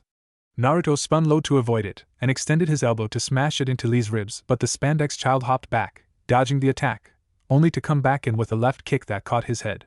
Rolling with the blow, Naruto managed to brace his hands on the ground and sweep his own leg up, which Lee barely avoided. Jumping back up into his ready stance, Naruto rushed Lee, going for a kick to the knee, which he easily jumped over, but Naruto continued with the momentum of his kick and managed to bring his other leg up into Lee's gut in midair, knocking him onto his back. Springing up, Lee went for a jump kick which forced Naruto to bend over backwards to avoid. When he landed, Lee brought his right leg round in a low sweep and took Naruto's legs out from under him. He had to roll out of the way to avoid an axe kick to the sternum, and he managed to get to his feet only to be sent down again by a spinning backhand. Getting to his feet once more, Naruto was forced back. Out of the corner of his eye he saw a tree which he ran for, Lee hot on his tail. When he reached the tree, Naruto ran up it, kicking off. When he was 2 meters off the ground, he caught Lee by surprise with a backwards flip kick. When he hit the ground, he rolled to one side to avoid being trapped against the tree and was about to attack again when Guy's voice sounded across the field, calling them back. That was very well done, you should be proud of yourselves. Lee's still good, but you forgot to jump back when he tried to kick your knee, so he couldn't follow through like he did. Hi, Guy-sensei. Lee cried as he wrote notes in a little notebook. Naruto, that was very good. I didn't think you would hit Lee once, never mind twice. Your flames of youth are an inspiration to us all. Thanks. Now I have noticed that you have good reflexes as to avoid Lee's attacks and counter them. You don't seem to even be out of breath, so that shows you have high stamina. Also, in the fight you seem to prefer using your elbows and legs rather than your fists. You are thin but powerfully built and flexible, and your arms and legs provide you with some decent reach. After taking this all into consideration, I think I have found you a taijutsu style that is perfect for you. It's called capoeira. What's that? Guy smiled. He loved teaching. Capoeira is a style that was taught to a traveling ninja before he settled in Konoha when it was founded. He traveled to the far west to learn of the different martial arts there. It was a time where slavery was commonplace, and even accepted. He was appalled and he agreed to help the slaves free themselves. The slave masters punished them greatly if they were caught practicing martial arts of any kind, so they designed a style of fighting that was disguised as a dance or game so the slave masters never thought to punish them for practicing it. The slaves all knew capoeira but needed outside help if they were going to be free. The ninja agreed to help, and one night he stole into the slave camp and unlocked all the cells where the slaves were kept. The slave masters were taken by surprise but thought that they could take the slaves as they didn't know how to fight. They were shocked to learn that capoeira was a very effective style of fighting and not just a dance, and they were quickly defeated. The ninja led the slaves to the docks where they, along with the ninja, commandeered some of the vessels and set sail. To thank the ninja for all his help, the slaves did the only thing they could to repay him. They taught him capoeira. The ninja had seen the effectiveness of the style and readily agreed. After he left the slaves, he was a master in capoeira, and a few years later he settled in Konoha where he only taught a few students before he died. One of his students was my sensei, and he taught it to me after I told him that my dream was to become the greatest taijutsu master that Konoha had ever seen. And now you will be one of the few in Konoha who know the style of capoeira. Naruto was excited. That style sounded like it would be both devastating and cool to look at. How do I do it? Guy spent the rest of the day going through the beginner aspects of capoeira. Unlike other taijutsu styles, capoeira didn't have any katas as you moved in accordance with your enemy. One of the most important things to remember about the style was to keep moving, and it showed in the basic stance, the jinga, where the user would move from side to side while swinging his arms across his chest in a defensive position, while moving each leg back and forth, making a triangle shape on the ground if you look down at him from above. The style used mostly elbow strike, kicks, sweeps, headbutts, and a lot of acrobatic work. Right now Naruto was dragging himself towards the apartment, and ultimately his bed. Looking around, he saw the local nightlife starting to come out. Looking at the couples and the groups of friends, he began to think about what his life would have been like here instead of at the base. He'd probably have friends, and go to the academy like regular kids. Have a family.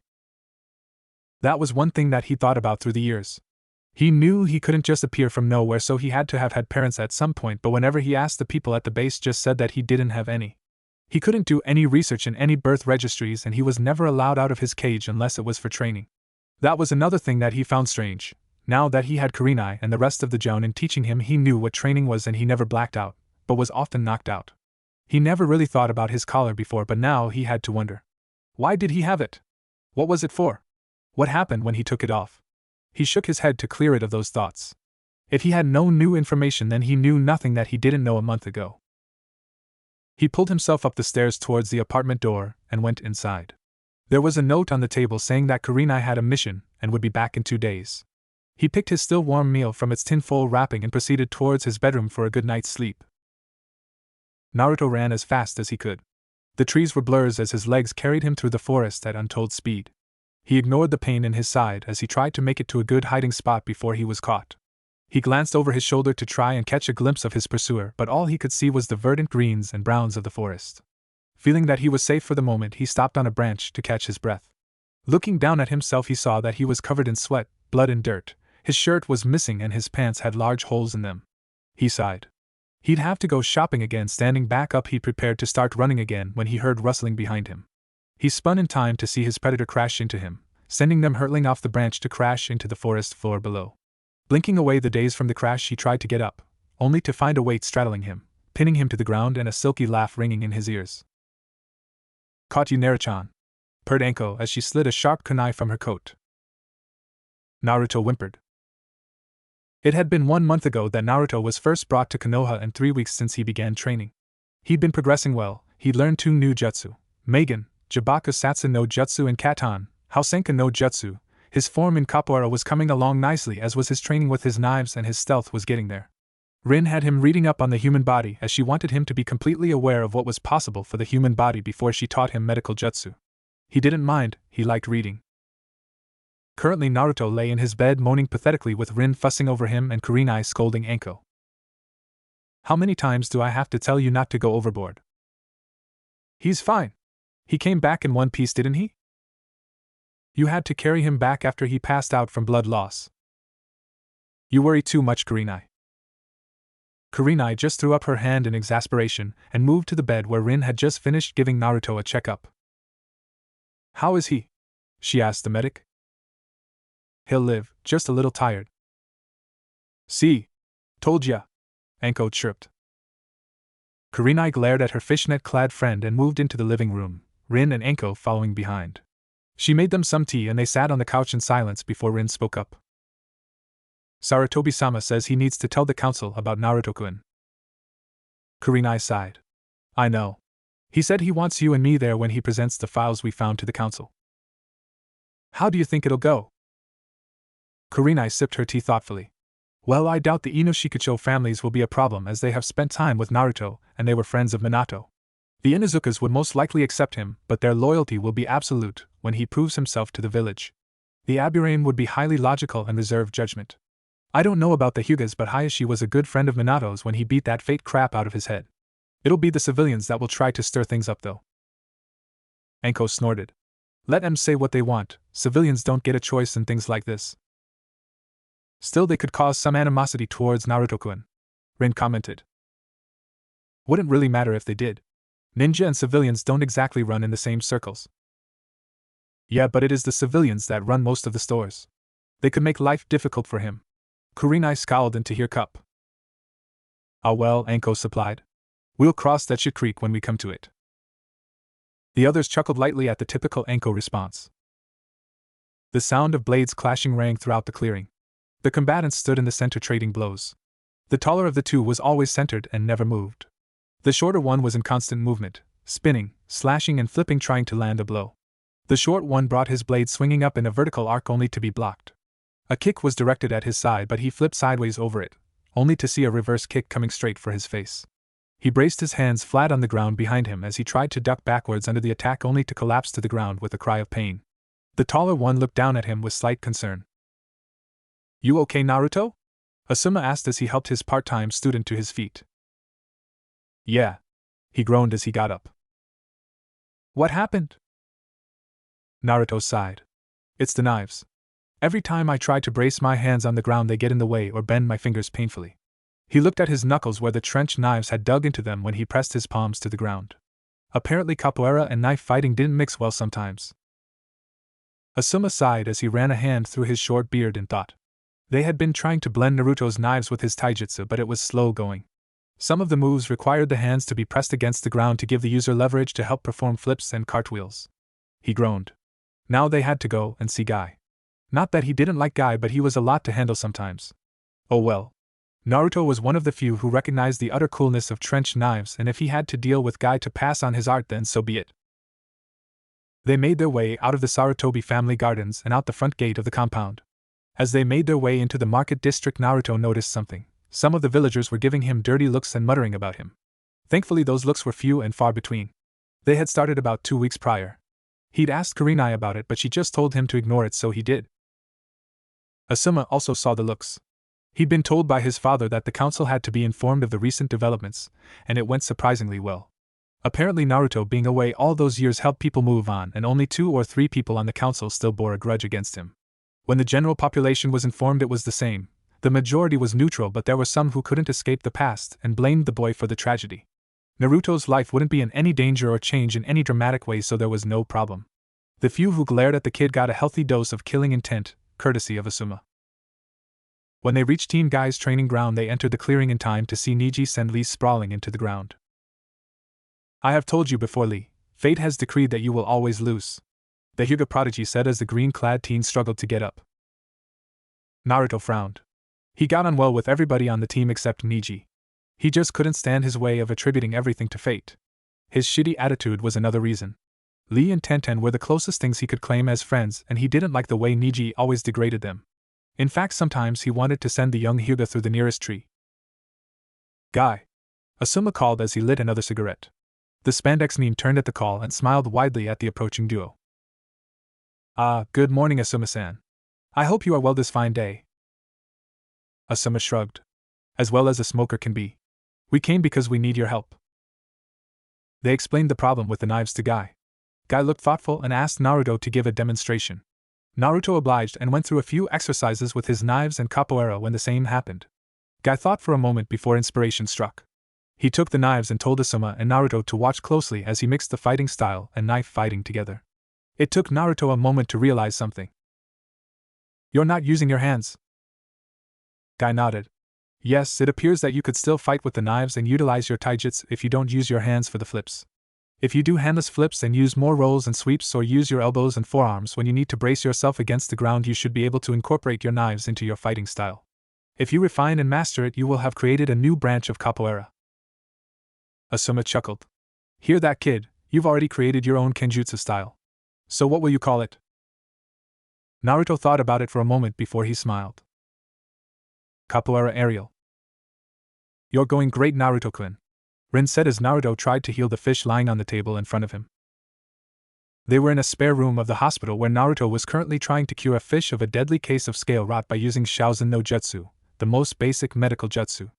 Naruto commented that he seemed to heal fast enough without medical jutsu, which he discovered when he was training with Anko, but Rin was adamant, saying that even if he didn't need it, someone on his team could, so he just tried his best to learn the jutsu. He'd been just starting to learn about using medical jutsu in the offensive, using saban, chakra scalpels and poisons to bring down the enemy, and he did rather well as it was easy to remember where all the critical points were. Rin had noticed this too, but she just attributed it to Fox's latent knowledge. Naruto saw that the sail rot was starting to recede slowly, so he pushed more chakra into the technique. When the infection completely disappeared but the fish didn't move, Naruto thought he had failed, but that thought was dashed as the fish started to wriggle, gasping for air. Rin smiled as she picked it up and dropped it into the empty tank beside her. That was excellent, Naruto-kun. You're really coming along well. Naruto scratched the back of his head sheepishly and smiled slyly. Thanks, Rin-chan. Rin smiled at the endearment. After all the time they had spent together, Naruto had started calling her Kurenai and even Anko his nei-chans. They didn't mind and even enjoyed it. They knew that Naruto often wondered about his family, as they saw him staring at parents with their children when he thought they weren't looking. It was heartbreaking. He had never known any sense of family or friendship before they rescued him from that base, and now that he saw it, he wanted it but just didn't know how to go about getting it. They just had to be the best substitutes they could be for him. Well, she said as she wiped her hands. Now that we're done here, how about we go get us some ramen? Naruto looked at her quizzically. What's ramen? Rin just looked at him in shock for a moment before looping an arm around his shoulder with a huge grin and leading him out the door. I have much to teach you, young one. Naruto sat against a tree in the Sarutobi Gardens. The Hokage had invited him and Kurenai over to dinner to the evening, and Naruto decided that he would read up on some jutsu while he waited. He loved the gardens at the Sarutobi compound and was welcome there any time. The Hokage's wife had also taken a shine to him, and also started calling him Naruchan. He blamed Anko for that. Currently he was reading up on a variation of the Bunshin no Jutsu called Rai Bunshin no Jutsu, which created a solid clone of the user that when destroyed would revert back into its natural lightning element and shock the attacker. He really couldn't wait till he tried it out, but Rin-chan said that he could only perform Right Jutsu when she was there, as it could affect his body's electrical current. His thoughts were interrupted as he saw something trying to sneak up on him. Trying being the operative word. Who wouldn't notice a square rock with eye holes inching towards them in plain sight? He sighed. Come on out, Konohamaru, I know you're there. The rock exploded in a cloud of smoke, and from it emerged a coughing 10-year-old boy wearing a helmet and a long blue scarf. The boy chocked and spluttered for a moment, muttering used too much powder before his gaze settled on a slightly exasperated Naruto. I should have expected you to see through my disguise, rival. Naruto groaned mentally. He didn't mind the kid, but Konohamaru had taken to following him everywhere he went, and it was bordering on stalking. Ever since he saw Naruto land a pretty strong hit on Asuma in training, he had pestered him nonstop to teach him. What do you want, Konohamaru? You know what I want. You need to teach me so I can defeat Gigi and become Hokage. Naruto did groan at that. Now he wouldn't leave him alone until he was taught something he thought he could use against the old man. Naruto was just about to explain again that he couldn't teach the boy anything when a thought occurred to him. Slowly a very evil grin crawled across his face, and Konohamaru couldn't help but feel a little scared. Suddenly Naruto grabbed a piece of spare paper from the book and began to jot down notes, as his mind replayed a memory from a few days prior. /flashback no jutsu / Naruto was walking through the corridors of the Hokage Tower on his way to see the Sandaime. During his time in the village he had become quite close to the old leader and thought him something of a surrogate grandfather.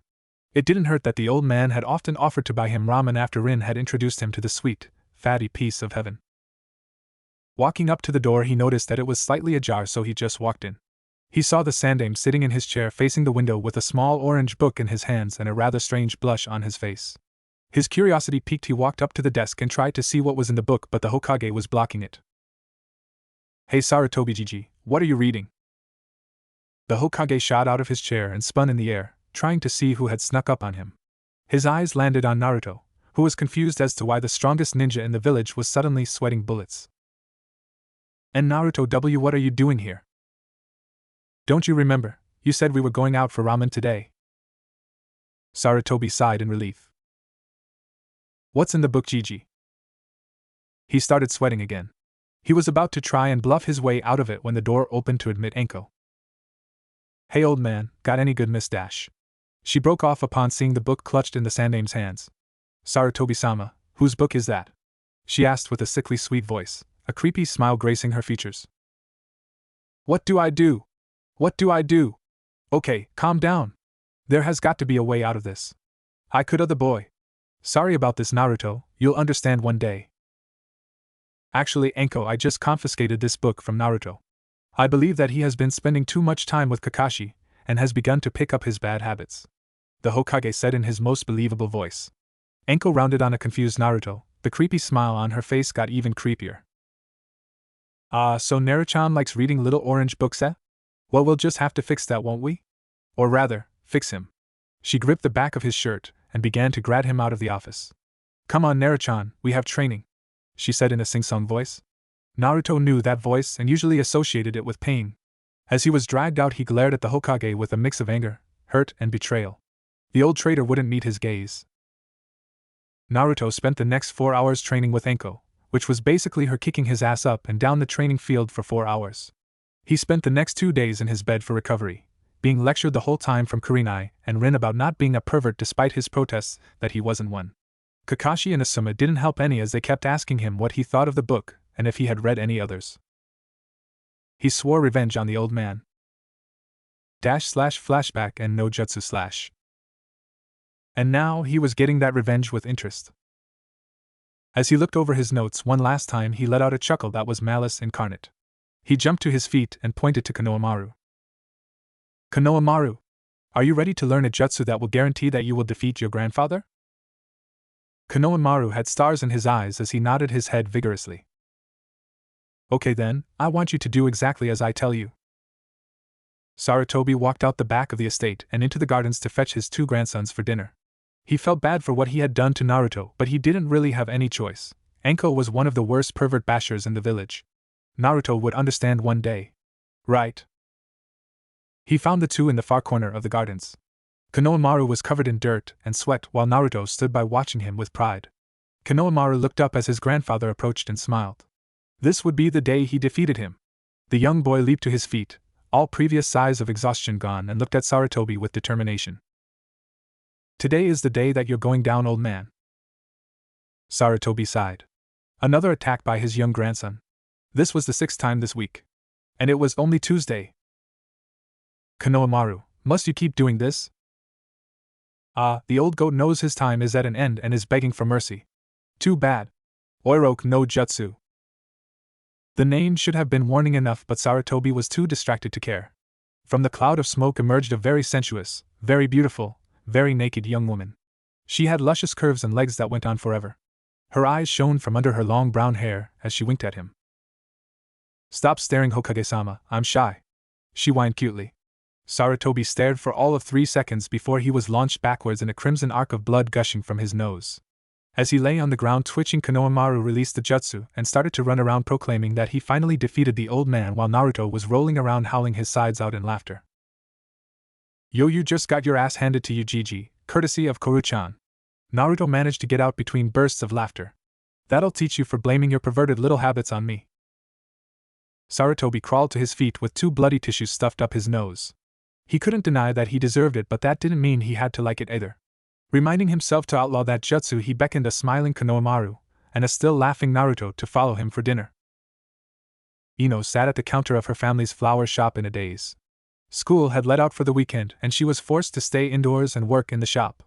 It was a slow day, so Ino did the one thing she could do, fantasize. Currently in her head, she was in a field with Sasuke kissing tenderly in the high grass. He had just confessed his undying love for her, and said that he could never love Forehead Girl, as he so romantically put it. The scene changed, and she was in the middle of a crowd of girls, all of whom were giving up on Sasuke, saying that they could never compete with her beauty and grace.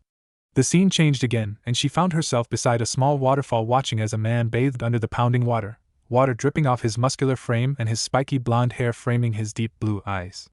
Wait, blonde? Hey, pig! Ino jumped as she was brought out of her reverie, wiping the tiniest hint of blood from her nose. She looked up and saw her former friend/rival Haruno Sakura enter the store, clad in her usual red dress with her long pink hair spilling down her back. What do you want, Forehead? Ino asked. Sakura produced a note. My mom sent me to pick up an order. Ino took the note and began to pick out the items. As she did that, Sakura sat on the edge of the counter. So, pig, the genin exam is just 2 months away. Are you gonna quit yet and admit that I'm the better kunoichi destined for Sasuke-kun's heart? Ha! In your dreams, billboard brow. Sasuke-kun will be mine, and you will have to settle for someone like Kiba or Shino. Ino laughed as she placed a flower arraignment on the counter. Sakura shivered. I wouldn't wish Kiba on anyone, even you, and that Shino guy is just plain creepy. I know. As Ino picked up a rather large potted plant, she heard the door ringing. She tried to turn to see who the new customer was, but her foot tangled in some loose vines and she lost her balance. She closed her eyes and braced for impact and the sound of smashing pottery, but it never came. She felt an arm wrap around her waist, breaking her fall, and she was pulled against something warm and soft but firm. Are you okay, Ino? She knew that voice. Her eyes snapped open and she found herself face to face with Uzumaki Naruto. Or rather face to chest, as she was currently cradled against him, one arm around her waist and another holding the heavy plant pot with ease. She blinked and a bright blush spread across her face.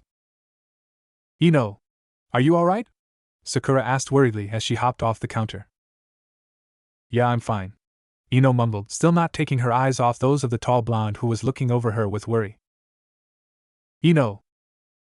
She snapped out of her stupor as Naruto set her back on her feet, leaving her slightly disappointed. I swear, Ino, you can be such a klutz, Sakura said as she gave her friend again for the moment one last look over. Ino rounded on Sakura. Shut it, Forehead. I'd like to see you try to walk while carrying a heavy pot. Well, at least I wouldn't fall all over the place like some cartoon character. What did you say? Naruto looked back and forth between the two as the verbal sparring continued and wondered if it would be rude to interrupt. Luckily, he was saved by the arrival of Ino's mother Yasu. Oh, Naruto-kun. What brings you here? She asked as she walked into the front of the store from the back room. Naruto gave one last glance to the bickering girls before he stepped around them and placed the pot on the counter. Kurenai-ne-chan sent me to pick up a special order. Ah, those special seeds from Demon Country. I have them right here. She reached under the counter and produced a small packet of seeds before handing them over to Naruto. Tell her to remember only to water them with chakra-enhanced water. I will. Oh, and if you're both not doing anything tonight, we'd love to have you over for dinner tonight. I'll tell her, he said as he walked to the door. He looked at the girls who had stopped arguing to catch some air, and he waved to Ino. Later, Ino. She waved back. Bye, Naruto, and thanks for helping me. He walked out the door and down the street, not noticing Ino's eyes on his back as he left her line of sight. Who was that pig? Sakura asked as the strange boy left. That was Naruto, he just moved here a few months ago. Oh, so he's a civilian? Ino shook her head. No, he's studying for this year's genin exam. What? But it's in 2 months. Ino walked back around the counter. He says he's a quick learner. Huh. So how do you know him? Sakura asked as she started to gather up her purchases. You know Yuhi Kurenai is a friend of the family? Well, she's his legal guardian. What's he like? Sakura asked as she leaned on the counter. Ino quirked an eyebrow. Why? She shrugged. Just wondering. Ino looked thoughtful. Well, he was really shy at first, but that's understandable since he's new to town. When he started to open up more, he was really funny and smart, and he always offers to help with stuff. My dad said he was being trained by some of the jounin, and when I took an order to Kurenai's place, I saw Naruto sparring with her in the training ground nearby. He was so cool and so fast, I could hardly see him move. Wow, said Sakura. Still, he can't be better than Sasuke-kun. Yeah, definitely. Naruto lay in his bed as content as can be. He had no training scheduled today and the genin exam wasn't until Monday, so for now he could just vegetate until that time without any interruptions. At least that was the plan before he was unceremoniously yanked from his bed by the ankle. Naruto groaned as he looked up at the person who deprived him of his me time to see a grinning Asuma standing over him. Naruto just groaned again and tried to crawl back into his bed. None of that, squirt, we have to go, the bearded jounin said as he pulled the covers off the bed. Naruto sighed and looked up at him with bleary eyes. Why do I need to get up again? Because I'm taking you to get your new clothes today. And why did you need to get me up this early to go shopping? Asuma leaned against the wall with his arms crossed. Well, we have to go before the girls get wind of it, or they're going to try and take the whole thing over. You do remember what happened last time, don't you? Naruto paled. The last time Kurenai, Anko, and Rin had taken him for clothes was horrible.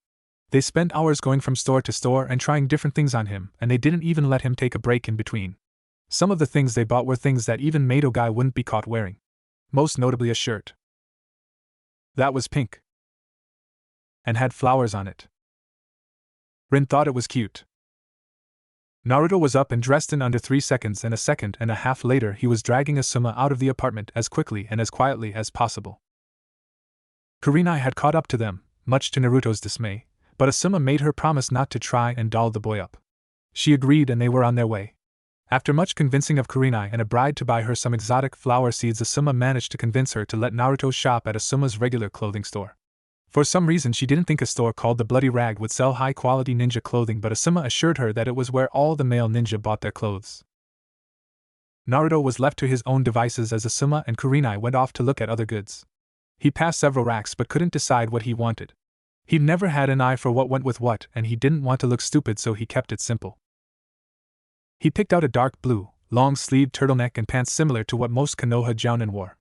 Underneath the turtleneck would be a fishnet shirt that came down to his mid-forearm, and the sleeves of the turtleneck would be rolled up to just below the elbow, which would allow him to use the 2 storage seals on his wrists. For his feet he decided to go for a pair of boot-like sandals with matte black shin guards. He still felt something was missing, so he looked around and was lucky enough to find a pretty cool vest. It was black and looked just like a regular chunin vest minus the neck guard, and on either side of his lower back were 2 kunai pouches, pointing up and tilted at an angle which would allow him to easily draw his kunai. He walked over to the counter to wait for Asuma and Kurenai when a thought occurred to him. Where would he keep his trench knives? He thought about it for a moment before he turned to the store clerk. Excuse me? The clerk looked up from the order form he was filling in. Yes? I was wondering if you do custom work? The clerk nodded. Yes, for extra. Naruto pulled out the pants he picked up and said, I have a pair of trench knives but no sheaths for them. Is it possible to attach sheath to each leg of these pants? The clerk thought about it for a moment. Yes, I suppose I could stitch a sheath onto each thigh and cover them with the same material as the pants to make them blend in. Do you have your knives with you so I can get some measurements? Naruto bit his lip. Asuma had taken away his knives a few days ago. He said he had a surprise for him, and he would get it after he graduated. He was about to tell the clerk such when a trench knife was dropped onto the counter. Naruto looked over his shoulder to see Asuma standing there. Take mine, it's roughly the same size. The clerk nodded and went off to do the measurements. He said they could pick the pant up that afternoon. Asuma ordered 3 more pairs of the turtlenecks, and customized pants each as 1 pair would get worn out quickly, and they left. They decided to spend the rest of the afternoon at a nice restaurant before going back to pick up the pants, then heading back to the apartment. Naruto was pretty beat, so he said his thanks and goodnights before he crashed out on his bed. DRRR. DRRR. DRRR. DRRR. DRRR. Smash. Naruto's smile was instantaneous when he woke up. It wasn't because he just killed his alarm, although that was a bonus. No, it was because today was the day of the genin exam. He leaped out of his bed and into the shower, quickly scrubbing himself off before he got dressed. He wouldn't be wearing his new clothes today as he was saving them for when he was an actual genin, so he slipped on his white t-shirt with flame detailing and his black pants and sandals. After wrapping his full kunai pouch around his right thigh, he walked into the living room to see Kurenai sitting at the table sipping her tea and reading the paper. She smiled as she saw the huge grin on his face. Looks like someone excited about his test today. You bet, Nei-chan. I'm gonna kick so much ass today. He pumped his fist into the air. Kurenai chuckled as she set down her cup. He had been around Anko too much, he was starting to pick up her bad language. Well, sit down and eat. You can't do to the academy on an empty stomach. Naruto nodded and sat down to inhale his bacon and eggs. After a quick tip to the bathroom, he was at the door going over his equipment, Kurenai fussing over him the whole time. Do you have all your kunai? Yes. Did you store your shuriken into your wrist seals? Yes. Did you remember your underwear? Yi Kurenai ne-chan. Kurenai chuckled and was about to shoo him to the door when there was a knock at said door. Opening it, Kurenai came face to face with the Hokage. Hokage-sama, what bring you here? Sarutobi smiled. I came to escort Naruto to the academy. It's a big day and I wanted to wish him well. Thanks, old man. Naruto smiled from behind Kurenai. He rechecked everything one last time, then stepped out the door beside the Hokage. With a hug from Kurenai and a wish of good luck, the ninja leader and ninja hopeful started their trek to the academy. The whole way Naruto pestered the Hokage about the exam, what it would be like, what happens after it, what if he didn't pass, and a multitude of other questions which the Hokage answered with patience. Before too long they were in front of the academy building and Naruto felt a sudden wave of nerves. Sarutobi saw this and placed a comforting hand on his shoulder. Naruto smiled in gratitude before taking a breath and following the Hokage into the academy. Konoha Ninja Academy had been around since the beginning of Konoha. In the past it was the responsibility of the clans to train their ninjas as part of Konoha's forces, but there was often many problems like the small amount of ninja each clan could produce every decade and the question of who the ninja answered to, the clan or the Hokage. To solve these problems, the Shodai constructed the academy. Since Konoha trained the ninjas, they would be loyal to the Hokage, and it also allowed the village to train non-clan shinobi to bolster the ranks. The academy, while not massive, was impressive. Housing over 150 different rooms, it was one of the larger structures of the village next to the hospitals and major clan houses. The classes were varied with subjects like the basic history, jutsu theory, endurance training, target practice, and geography, and the classes meant for those in the advanced years like combat training, tracking training, etiquette training, and strategy. Understandably, training ninja took a lot of work, and not many were able to make the cut. This, however, didn't faze the young ninja hopefuls who worked hard every day for the chance to earn their forehead protectors. One ninja hopeful, a certain blonde, looked at the large building with rapture. This was the place he would finally become a shinobi after all those months of working himself into the ground. He was buzzing with anticipation of what was to come. He had already been told of what the exam would entail, a written test to gauge one's knowledge about the history of the village, the shinobi military structure and the shinobi laws, an obstacle course followed by a target range, then on to the taijutsu exam and genjutsu exam, finishing with the ninjutsu exam. It would be no problem. Following the Hokage, Naruto made his way through the large wooden doors and down one of the many hallways. The sound of hundreds of students in their studies floated along the halls. Making their way up a set of stairs, the duo walked for another few minutes before stopping outside a door marked exam room. Ready? Sarutobi asked, slightly amused by the nerves that the boy was beginning to show. Naruto took a deep breath and nodded. Sarutobi opened the door and entered, followed closely by Naruto. The class was like a mini amphitheater with 4 rows of tables facing the blackboard and a large window taking up an entire wall overlooking the Hokage monument and the village. At the front of the class stood their sensei. He was a tan chunin with a long scar across his nose and his black hair tied up into a ponytail. He looked up as the Hokage and a blonde boy entered. He stood to attention as the rest of the class went silent, all eyes on their leader. Irika, how are you? Sarutobi asked as he strode up to the school teacher. Fine, sir. It's a little stressful taking an entire graduating class by yourself, but I'm coping. Irika smiled. Yes, sorry about that. I would have gotten someone else to assist you, but they were busy. Irika was forced to moderate the exam by himself after his teaching partner Mizuki was caught trying to steal a scroll from the Hokage Tower. Apparently he was a minor root spy used by Danzu to keep an eye out for students with potential in the academy and give their names to Danzu. He was caught by ANBU and now faced execution in a few days. As the teacher and leader exchanged small talk, some of the class were discussing the blonde newcomer. Hey pig, isn't that new guy I saw in your store? Sakura whispered to the long-haired blonde beside her. Yeah, Naruto. She confirmed. Hey, you know that guy? Asked Inuzuka Kiba, a scruffy, messy-haired teen in a fur-hooded coat with 2 red inverted triangles on each cheek. His Ninkin Akamaru yawned and buried his face further into his master's hood. Who is he? Ino turned to him. Like I told Forehead, his name's Uzumaki Naruto. He moved here a couple of months ago to train to be a ninja and has been studying for the exam. He's been training with a bunch of different jounin, so I guess he's probably really strong, and he's really smart. Can't be that smart. I mean, he's wearing a freaking dog collar around his neck. Kiba snickered. A human wearing a dog collar was very embarrassing in the Inuzuka clan. Ino frowned. Naruto was a nice guy and she didn't like the idea of Kiba making fun of him for no reason. Although she did wonder about that collar. Shut it, dog breath. If anyone should be wearing a dog collar around here, it should be you. Don't call me dog breath, Blondie. Kiba scowled. What should I call you? Mutt? Mongrel? Flea farm? Kiba was about to reply when Irika cut him off.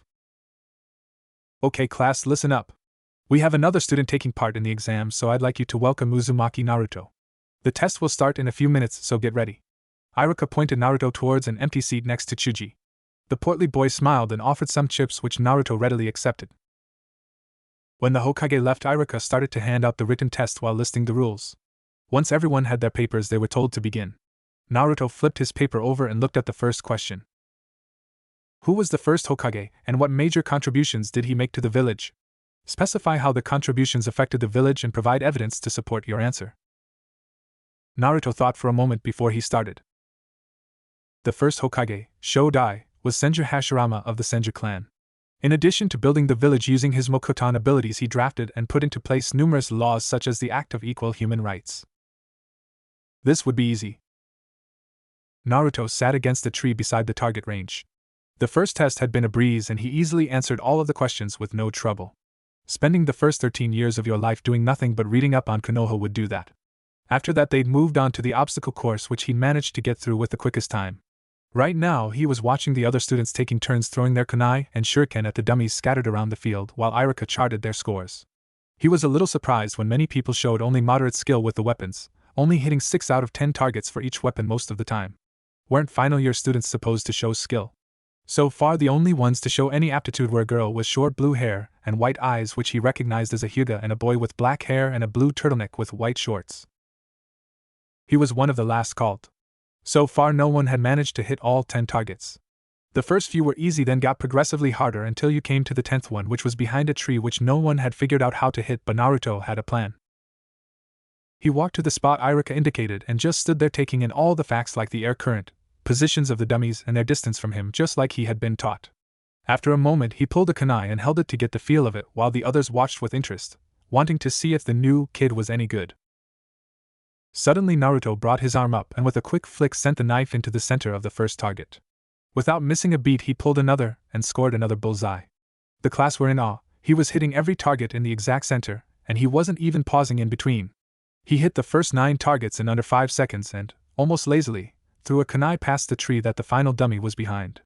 The class thought that he just missed out on a perfect score when, with blinding quickness, he drew a final kunai and threw it with unwavering speed. It hit the first kunai on the ring, causing it to change direction with a resounding cling and strike the final target dead on. The class were silent as he swiped his hands across his wrists and, to their shock, produced 2 handfuls of shuriken in a burst of smoke. Before they could comment on this strange occurrence, he threw the shuriken with the same precision he did with the kunai, scoring 10 perfect hits again. As he collided his weapons, the class burst into whispers asking how he had managed to do that, and how did he get so good. As Irika congratulated Naruto on his scores, the blonde failed to notice a pair of onyx black eyes staring at him intently. Who was this boy and how did he get such skills? The class filed into one of the school dojo for their taijutsu exam. The objective was to meet the expected level of skill for a genin while you fought Irika. As they were called out one by one, Naruto noticed that while most used the standard academy style, some used family or clan styles like the Hyuga's Juken or the Akimichi's Juggernaut style, so he assumed it was okay to use capoeira. After Ino flopped down beside Chuji covered in sweat, he moved to stand before Irika. Okay Naruto, I know you haven't been around to learn the academy style, but the Hokage tells me you have your own? Naruto nodded. Well, warm up and let's get started. As Naruto stretched and readied his muscles for the spar, a group of students stood by, wondering if he would do well. I wonder what style he'll use. Ino wondered. Well, all the good ones are clan secrets, so he couldn't use one of those. It's probably just him making it up. Kiba concluded, hands in his pockets. Maybe it is his family style, Chuji offered. Ino shook her head. He's an orphan, he couldn't have been taught a family style if there's no family. Maybe someone knew the style and taught it to him? You said he was raised by a family friend before he came to the village, Sakura reminded her. Well, if you be quiet and watch, maybe you'll find out, Shikamaru said as the two combatants readied themselves. Quite a few eyebrows were raised as Naruto dropped into the Jinga, swinging an arm across his chest defensively while bending low and moving from side to side and describing a triangle on the ground with his feet. Having never seen this particular form before, the students were curious as to what style it was. Iruka looked surprised but shook it off and moved to attack. He led with a punch for Naruto's face, which was easily batted aside, and, with more speed than Iruka would expect from an academy student, Naruto brought his right leg up for a kick to the Chunin's head. Iruka jumped back and Naruto followed. He turned his back to the teacher, and with grace flipped into a backwards kick which was blocked. Taking it in his stride, Naruto dropped to the ground and seemed to flow around Iruka's ankles to appear behind him and drive a hard elbow to the small of his back. As the Chunin stumbled forward, Naruto fell back into the Jinga and waited. He didn't have to wait long as Iruka came back at him with a kick to the chest. Naruto spun inside his guard and tried to sweep his legs out from under him, but he jumped over his leg and managed to kick him away. Naruto rolled with the kick and brought his heel up to clip Iruka's chin, sending him stumbling backwards. Naruto stood and flipped backwards, intending to bring his foot down on the Chunin's head, but his ankle was caught, and he was thrown across the mat, Iruka quickly following after. Again Naruto rolled with the kick, and by the end he managed to bring himself into a handstand facing Iruka. He kicked his feet off the man's chest and spun on his hands to kick him in the knees, sending him to the ground. He tried to follow up with an axe kick to the sternum, but Iruka rolled out of the way and to his feet. Again Naruto waited. Iruka flew for him, intending to grab him and keep him stationary. Naruto's hands snapped out and caught the teacher's wrist in a firm grip, and he brought both feet up off the ground while pulling Iruka forward. The result was Naruto's feet smashing into the man's gut, driving the air from his lungs and dropping him to the ground gasping for breath. Naruto flipped back and into the Jinga and was about to attack when Iruka held up a hand. Stop. I think we've established that you have Genin level skill in taijutsu. Hell, you may even be Chunin level. Iruka wheezed with a smile at the end. His eyebrow twitched slightly when he noted that Naruto didn't even appear to be out of breath, his breathing the same as when they started. The boy smiled at the praise and starched the back of his head as he helped the man to his feet. The class were in shock. The moves he had been pulling were done with such grace and fluidity, and he managed to fight Iruka to a standstill, even landing the blow that finished the fight. Kiba was the first to recover from his shock. What the hell? The feral boy exclaimed. How could he fight Iruka-sensei like that? He even won! Forget that, did you see how he moved? It was like he had no bones or something, Sakura said in a hushed voice.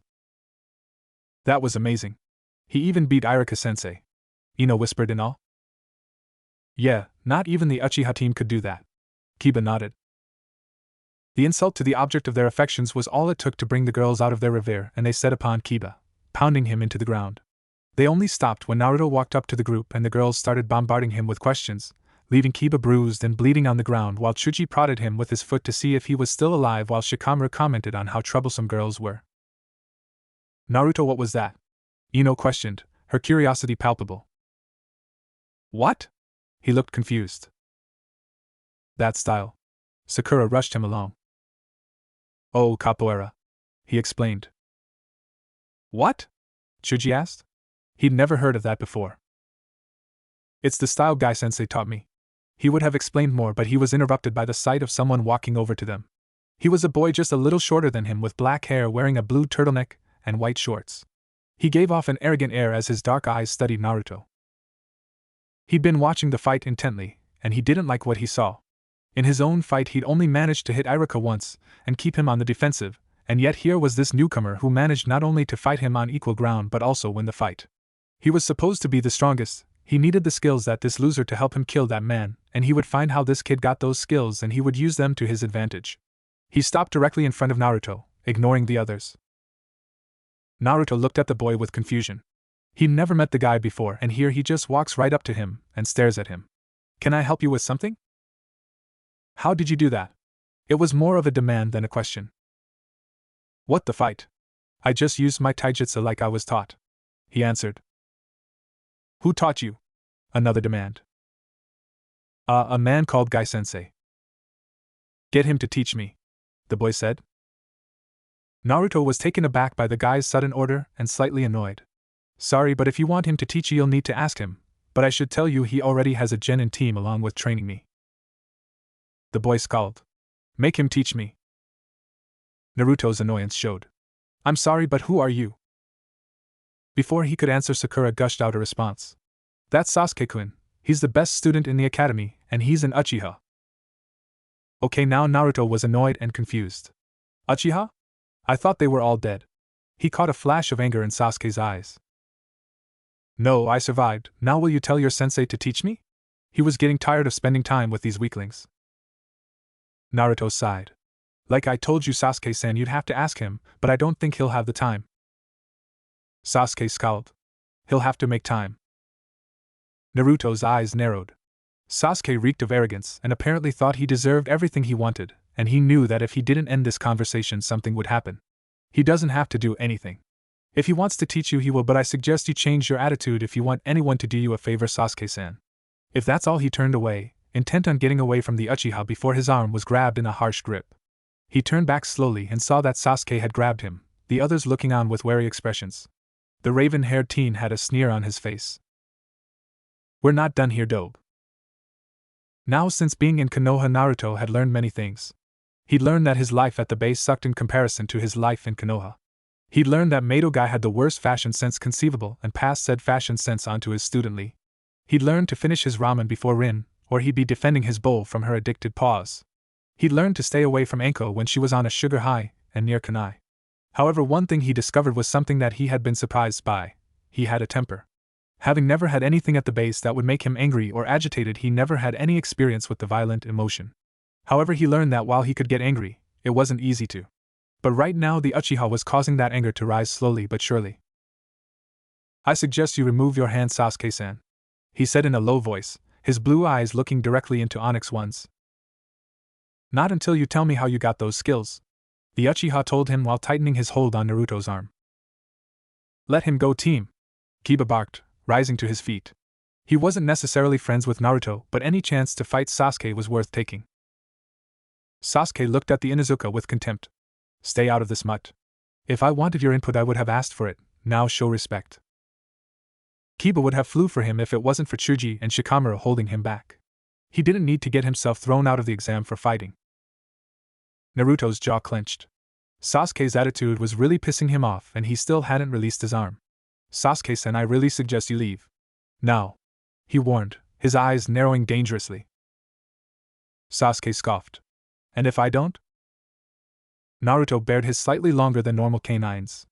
I'll make you. With that, he grabbed the Uchiha's wrist and squeezed, causing the circulation to stop and his hand to go limp. Sasuke winced involuntarily. The blonde had more strength than he thought.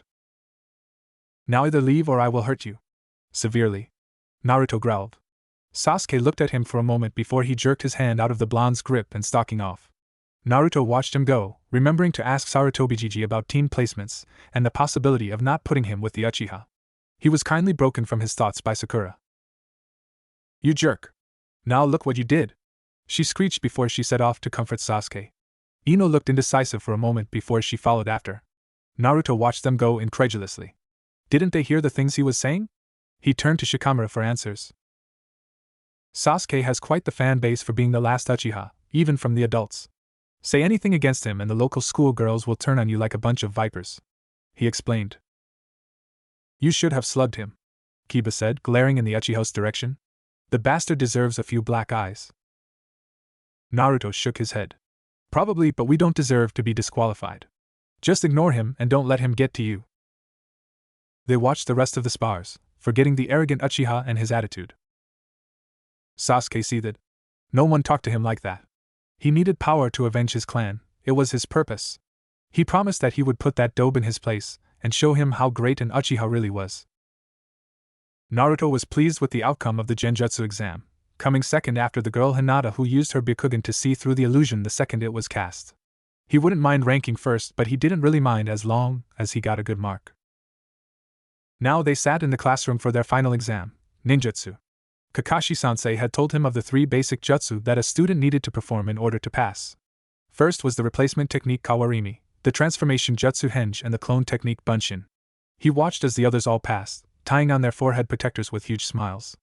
As Sasuke progressed through the test, he performed the first 2 jutsu with no problem, then created 5 clones, more than anyone else had.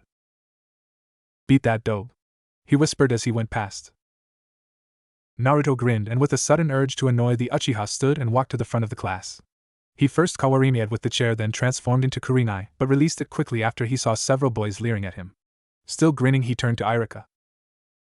Irika-sensei, you said I had to perform a bunshin jutsu, didn't you? Irika nodded and Naruto's grin widened. Flying through a few hand seals, he pronounced, Mizu bunshin no jutsu. The water in Irika's glass on the table rose and formed a perfect clone of Naruto.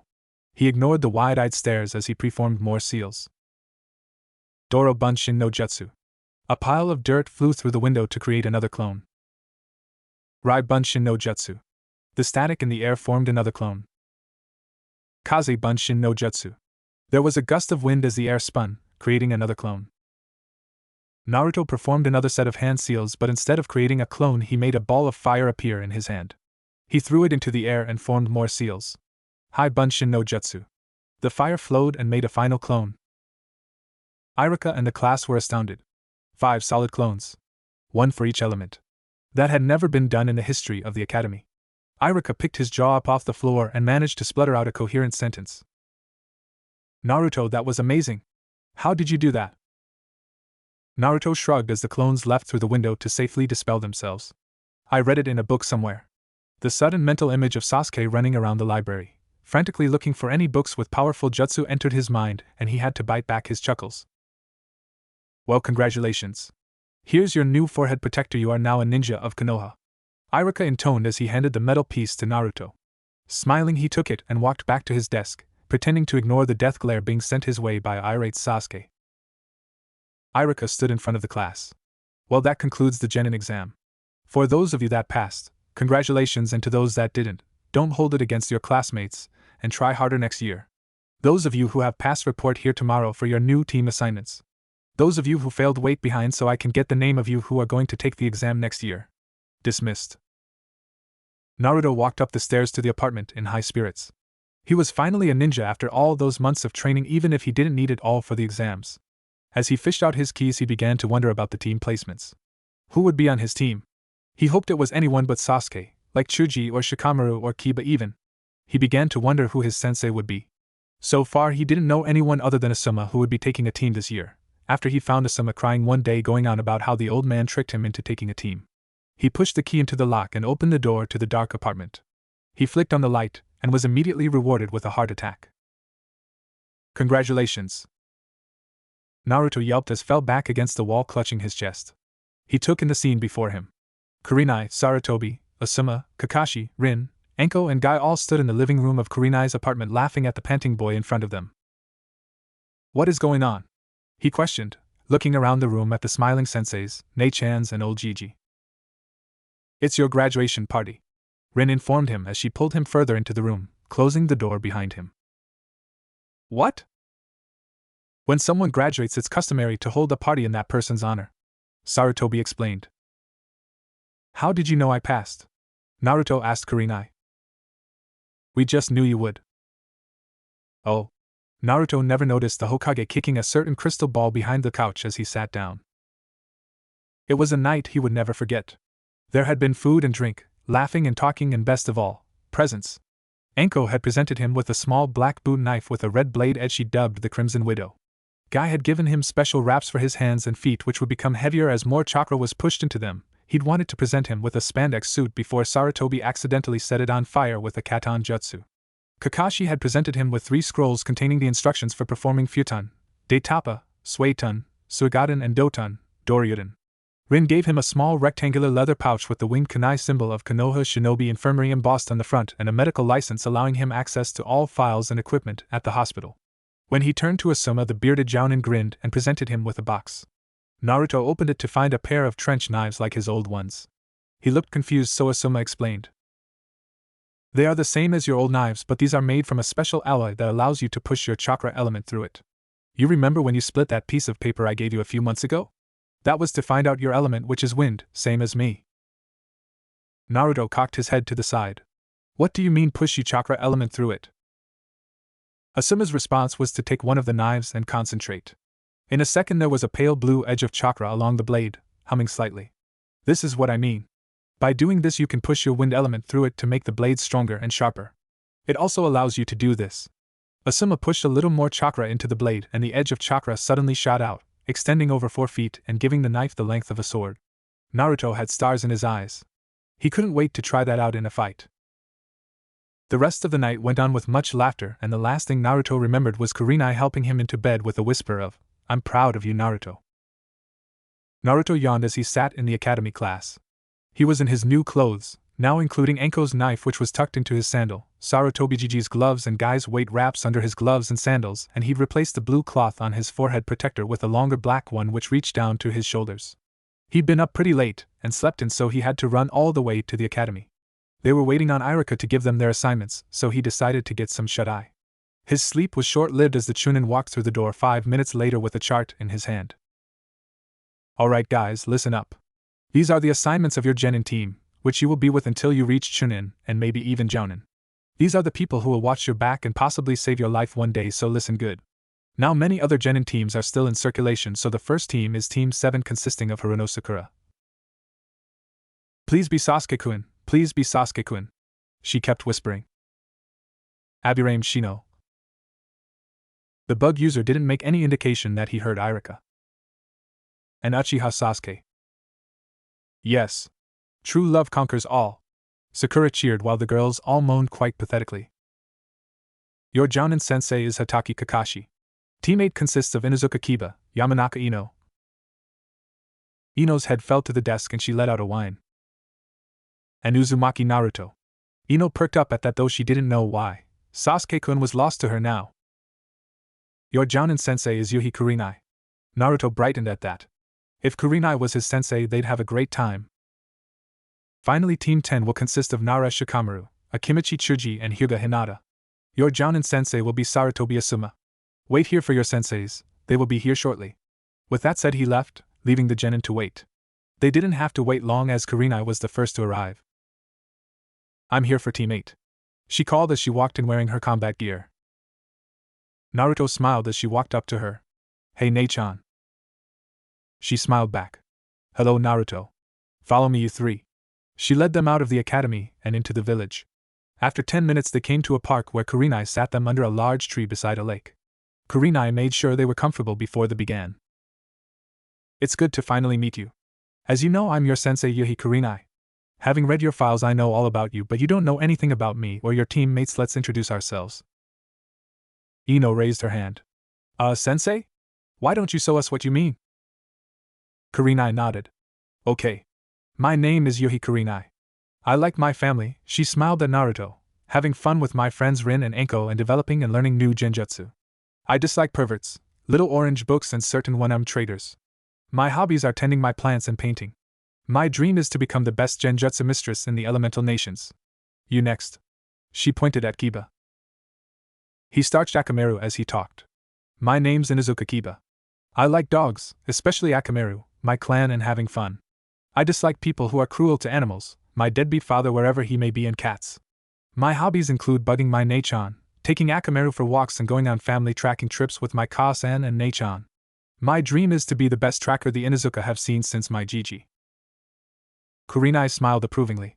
That's an admirable goal, I'll do my best to help. Next.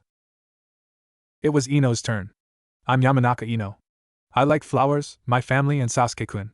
When Kiba groaned, Ino knocked him over the head. I dislike dogs, she said, looking pointedly at Kiba. Heights and the color pink. My hobbies include flower arranging, gossiping, and singing. My dream is to replace my daddy as the head of the ANBU Information Division and win Sasuke-kun's heart.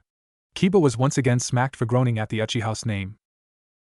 Kurenai mentally screamed. She hated fangirls, they gave Kunoichi everywhere a bad name. Disregarding the second dream, Kurenai said, You'll have your work cut out for you if you're going to take your father's job, but I'll help all I can. Next. Naruto started. My name's Uzumaki Naruto. I like my new family, ramen, and my new home.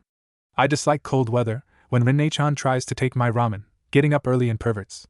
My hobbies include reading, training, learning new jutsu, and walking outside. My dream is to. Naruto trailed off when a sudden thought occurred to him. What did he want? Now that he was out of the base, he had a world of choices. He could join ANBU, retire and have a family, teach a genin team, and much more. There was so much to choose from that he couldn't decide right away. I don't really know. Kurenai frowned slightly but pushed on. Well, now that we know each other, I should tell you something. You are not genin. What? Came the reply from the three students, but Kurenai held up a hand to silence them. You are not genin yet. There is one more test you must take, a survival test. The genin exam was to see if you had the skills to become genin, but this test sees if you will become genin. What do we do? Kiba asked as he leaned forward, Akamaru perched on his head. Follow me. Kurenai quickly stood and set off into the trees and through Konoha, her team following after. She gradually picked up speed to test their stamina and noted that while Naruto and Kiba managed to keep up, Ino was starting to lag behind. Going to have to fix that, she thought as she reduced her speed slightly. After 5 minutes they came to an empty training field surrounded by trees. As Naruto, Kiba and Ino caught up, she pulled a crimson silk ribbon from her vest and held it out for them to see. The purpose of the exercise is to steal this ribbon from me within the time limit. You may do whatever you need to get it, and I should tell you now, if you don't come at me with the intent to kill, you will fail. She tucked the ribbon into her back pocket, leaving one end dangling out and flutter in the breeze. You have until the sun sets, which is about 5 hours. Get ready. She raised her arm. The three teens tensed, preparing to do whatever they needed to win that ribbon and their genin titles. Ino was slightly nervous at the prospect of failing the test and going back to the academy. Kiba was quietly talking to Akamaru, going over his plan to get the ribbon. Naruto was slightly worried about Kurenai telling them to have the intent to kill, but reminded himself that she was strong and she could take care of herself. He set his face and determination shone in his eyes. Kurenai smiled at her students. This would prove interesting. She dropped her arm. Begin. Begin. The three genin moved the second Kurenai's hand fell. Naruto ran through the trees aiming to get behind his Neichan. Ino crouched in a tree observing the proceedings. Kiba was standing in front of Kurenai with his arms crossed. She quirked an eyebrow. You're not going to try to take me head on, are you? He laughed as he set Akamaru on the ground. Heh, this should be easy. You can't keep your eyes on both of us at the same time. Come on, Akamaru. Man and dog rushed forward, claws and fangs bared. Kurenai sighed. It was going to be a long day. When the Inuzuka reached her, she spun around his attack and shoved him in the back, sending him tumbling forward. Then spun and stooped low, scooping Akamaru off the ground and tossed him through the air into Kiba's arms. She crossed her arms and smirked.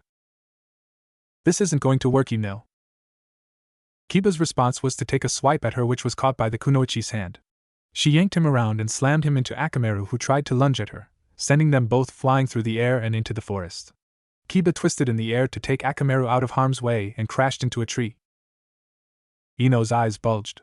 Kurenai had taken Kiba out with no effort, and the Inuzuka was the third best taijutsu fighter in the academy. There was no way she could get that ribbon. She was trying to find a solution to her problem when something tapped her on the back. She nearly screamed out when a hand was clapped over her mouth and her head was turned to face Naruto. Sorry, didn't mean to scare you. He released her. I think we need a plan if we're going to get that ribbon. You saw how easily she took out Kiba, and I know from training with her that Kurenai Neichan is no pushover. Ino glanced over to where Kurenai was standing. But what can we do? She's a jounin and we're new genin. There's no way we can win. Naruto smiled. Kurenai Neichan knows what I can do, so she'll know how to stop me, but there's a good chance she'll underestimate you or Kiba. As they laid out a plan, Kurenai stood where she started, tapping her foot in an attempt to stave off boredom. She had thought that Naruto would have at least probed her defenses by now. She was not bored for long when a large mass of spinning teeth and claws came barreling out of the trees and straight for her. Suga! She leaped out of the way and turned to see Kiba standing there looking more feral than ever. I thought you might have been knocked out when I threw you, she commented as if talking about the weather. Kiba just growled. She was about to bait him again when she sensed movement behind her, and she spun to see another Kiba coming straight for her. She heard the first Kiba make his move and she smirked. She waited until both Kibas were close enough before she leaped straight up into the air. The two Kibas had been running too fast to stop, and as a result they ran straight into each other. I'll give you points for strategy, Kiba. That was a good plan, Kurenai said from the tree branch she stood on. The Inuzuka didn't respond as he tried to detangle himself from his transformed partner. She saw Naruto jump out of the far tree line and she smiled. I was wondering what was keeping you, Naruto. Naruto didn't speak as he jumped over the Inuzuka dog pile and made a seal. Kage Bunshin no Jutsu. 3 copies of the blonde burst into existence, and as one they leaped for Kurenai. Slightly disappointed with the blunt strategy, Kurenai kicked back into the trees behind her as the clones followed, leaving Kiba and Akamaru sprawled on the ground in the clearing. Don't you think this is a little foolish, Naruto-kun? Attacking a jounin head-on? The four Narutos just smirked and lunged for her. Kurenai quickly pulled out a kunai and blocked the first clone's attack while the other two attempted to grab her by the arms. She grabbed the first clone and swung him around, using him to bat away the other two. They vanished in a burst of smoke, and she looked around to see the real Naruto standing on a branch a few feet from her. "What are you up to, Naruto?" she thought. Naruto smirked as if reading her mind and pulled out his trench knives. Kurenai pulled out another kunai and the two stared at each other for a moment before they flew for each other. Back at the clearing, Kiba finally managed to detangle himself from his transformed partner. He wasn't amused with the fact that Naruto had interfered with his fight. "I nearly had that ribbon, damn it." Then he comes out of nowhere and gets in the way. He spun around when he felt something tap him on the shoulder, and he found himself face to face with Ino. "What is it, Ino? I need to get that ribbon before Naruto does." Ino just rolled her eyes at Kiba's typical boy attitude. "I came to tell you that we, as in me and Naruto, came up with a plan to get that ribbon and we just thought you'd want in on it." Kiba crossed his arms. "What makes you think I need your help?" Ino arched an eyebrow. "Besides the fact that Kurenai-sensei just handed your ass to you without even trying?" Kiba's eyebrow twitched. He knew he was beaten pretty badly, but did she have to say it so blandly? He sighed. "Fine, what's the plan?" Well, Ino explained it to him, and Kiba nodded his approval. It was a good plan and sounded like it could work. "Okay. Let's do it." Kurenai dropped and rolled to avoid the barrage of fireballs Naruto sent her way before she launched her kunai through the air. The blade pierced Naruto's throat, and his expression changed to one of surprise before he was replaced with a log in a burst of smoke.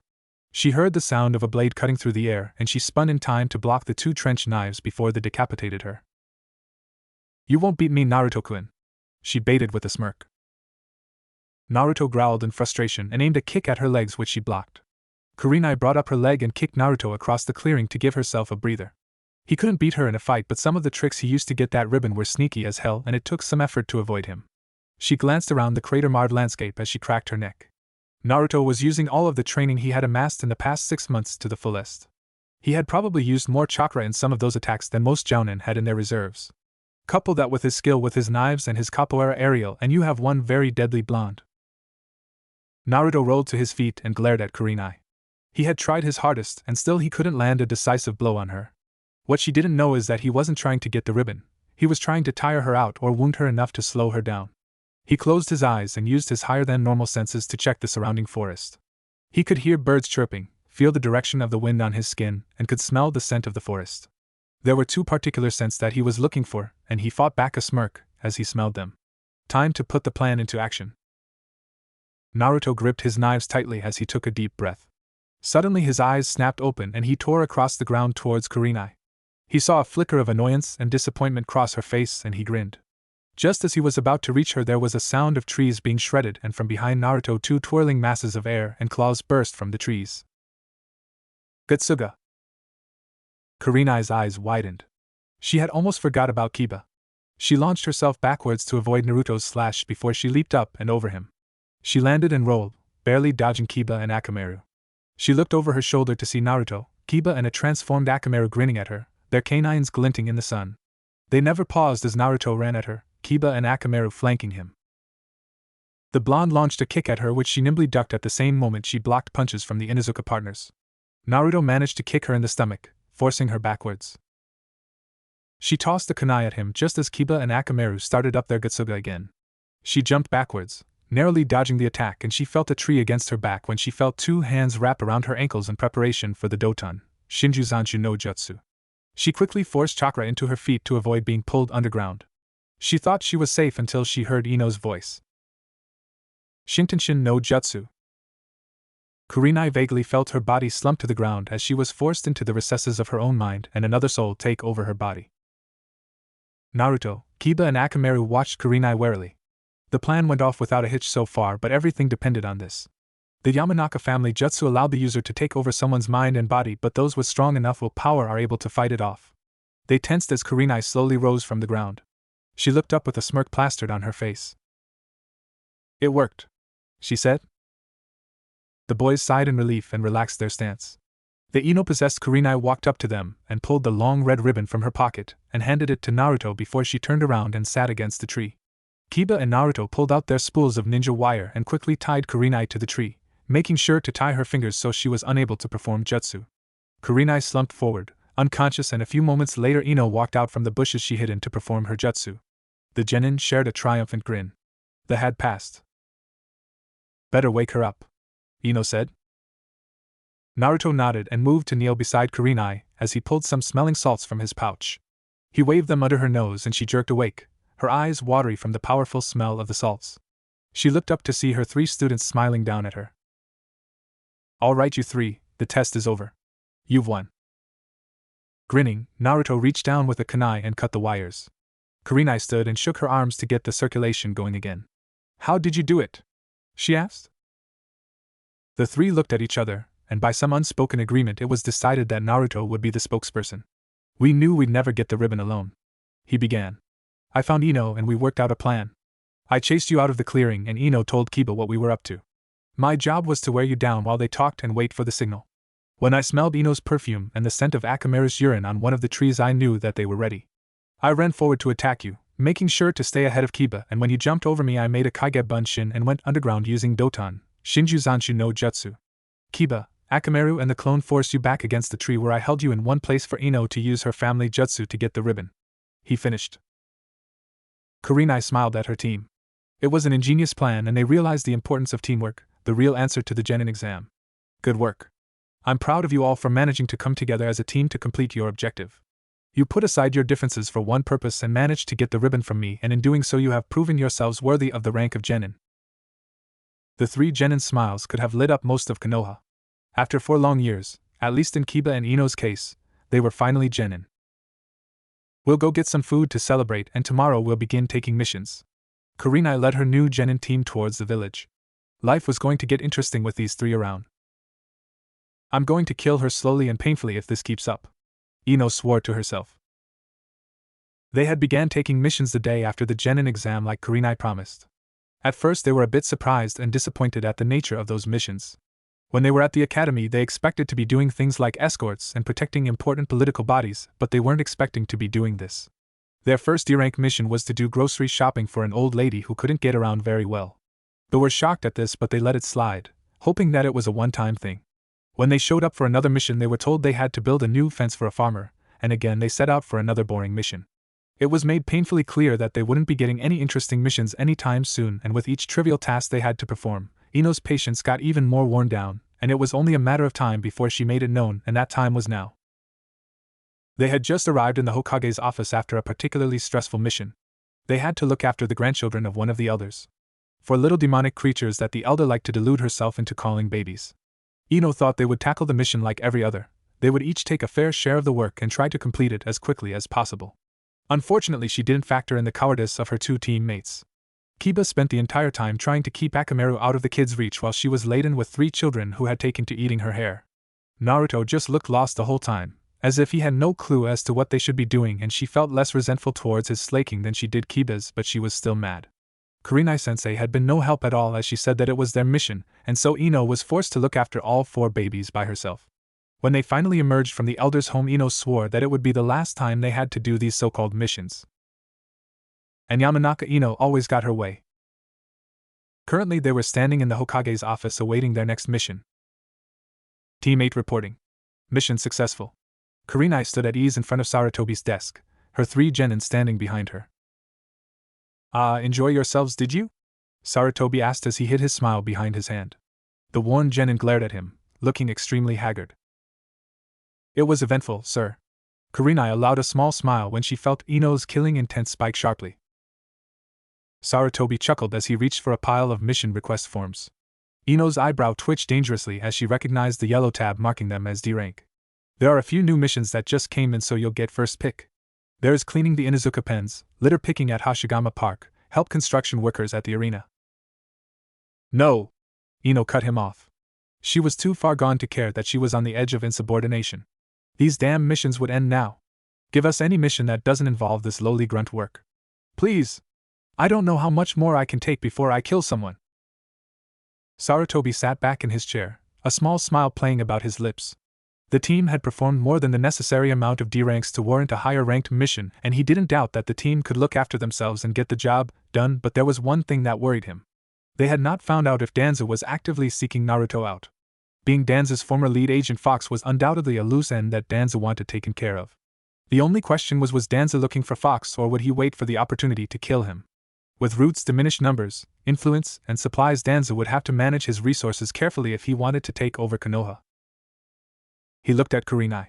She was fully aware of Sarutobi's concerns and shared them. She knew the possibility of coming under attack by Root operatives, but she wasn't worried about herself. Being trained by a Sannin and her own strengths made her one of the strongest ninja in the village, on par with Kakashi and Guy. She was worried about the safety of her students. Fortunately, she always had backup in the form of Fox. If things got too bad, then all she had to do was remove Naruto's collar and allow Fox to take over. Still, it was her choice. What do you think, Kurenai? Are they ready? Kurenai shrugged. They've been ready for a while. I think that they'd be able to handle a C-rank mission. She turned to them. Do you think you're ready for a more riskier mission? Naruto nodded enthusiastically. Yeah. Give us any mission you got, old man, we'll complete it in no time. Ino and Kiba looked at Naruto in shock.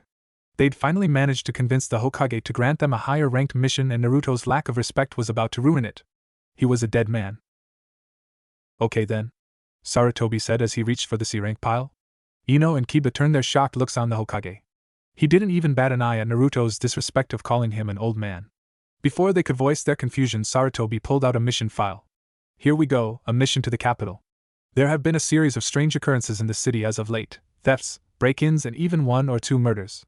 The daimyo's guard has had no luck in the investigation, and as such have seen fit to request ninja assistance.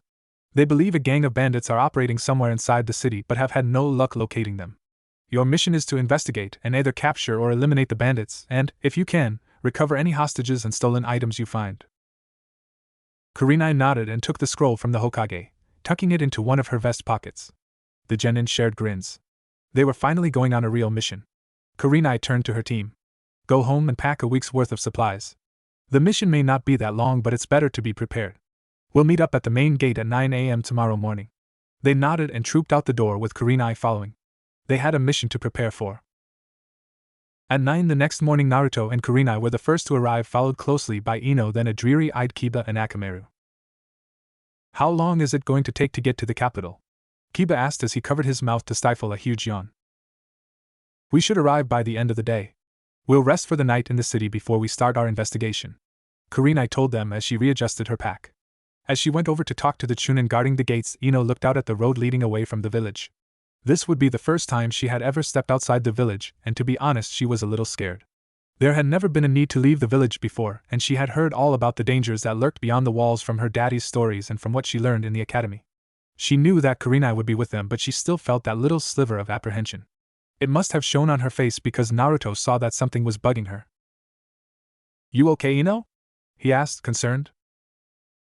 Huh? She turned to face him. Yeah, just a little nervous.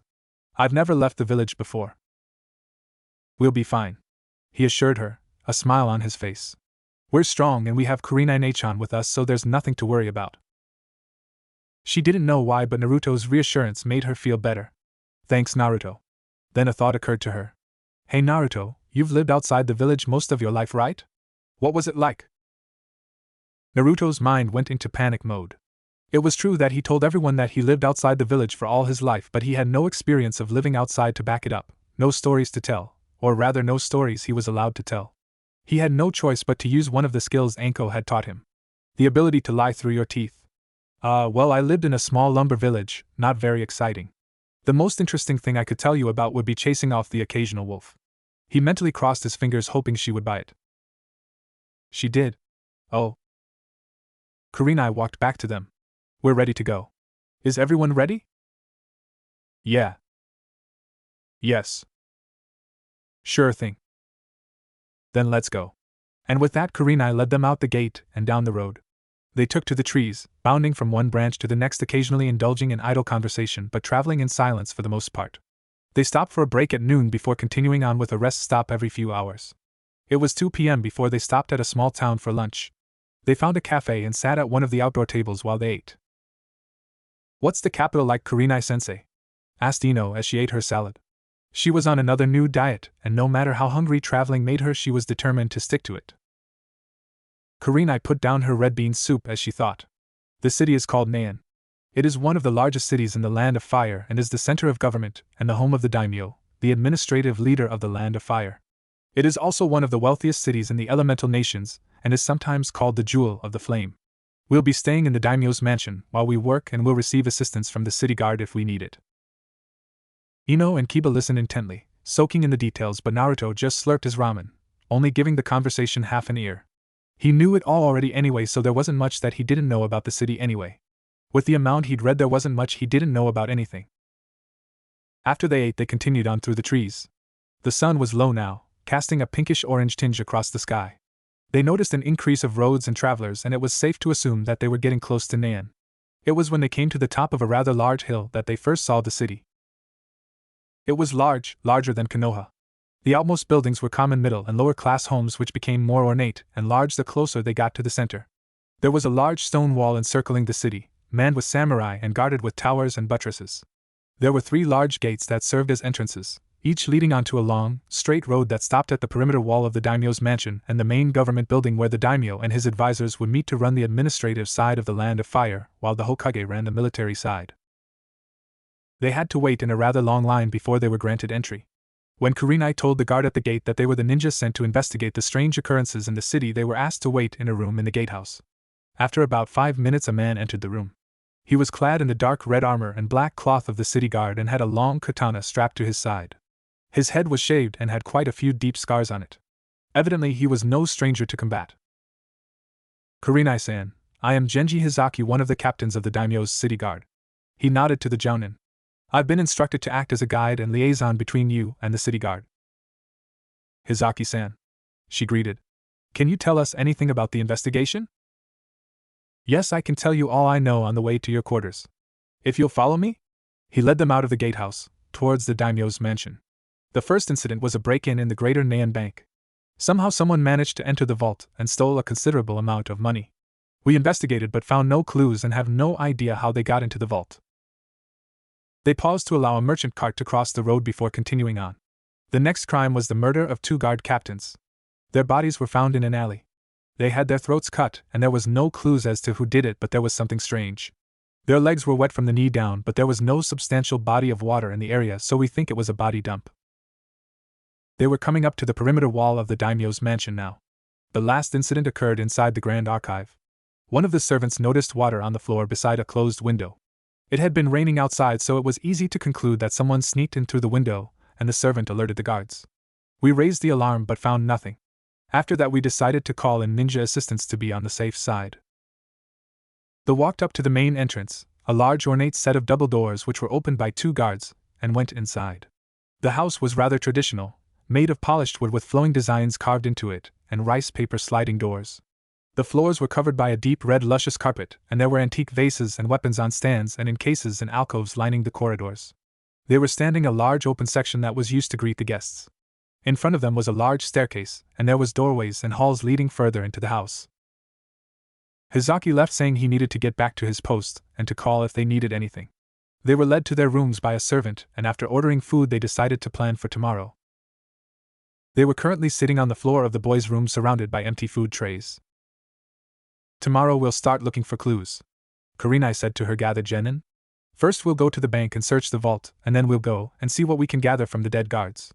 I'd usually split us up into groups, but this is a first-time C-rank mission and makes me want to be on the safe side. Any idea who is responsible for this? Ino asked. She was already in her pajamas, hugging her knees to her chest. Kurenai shook her head.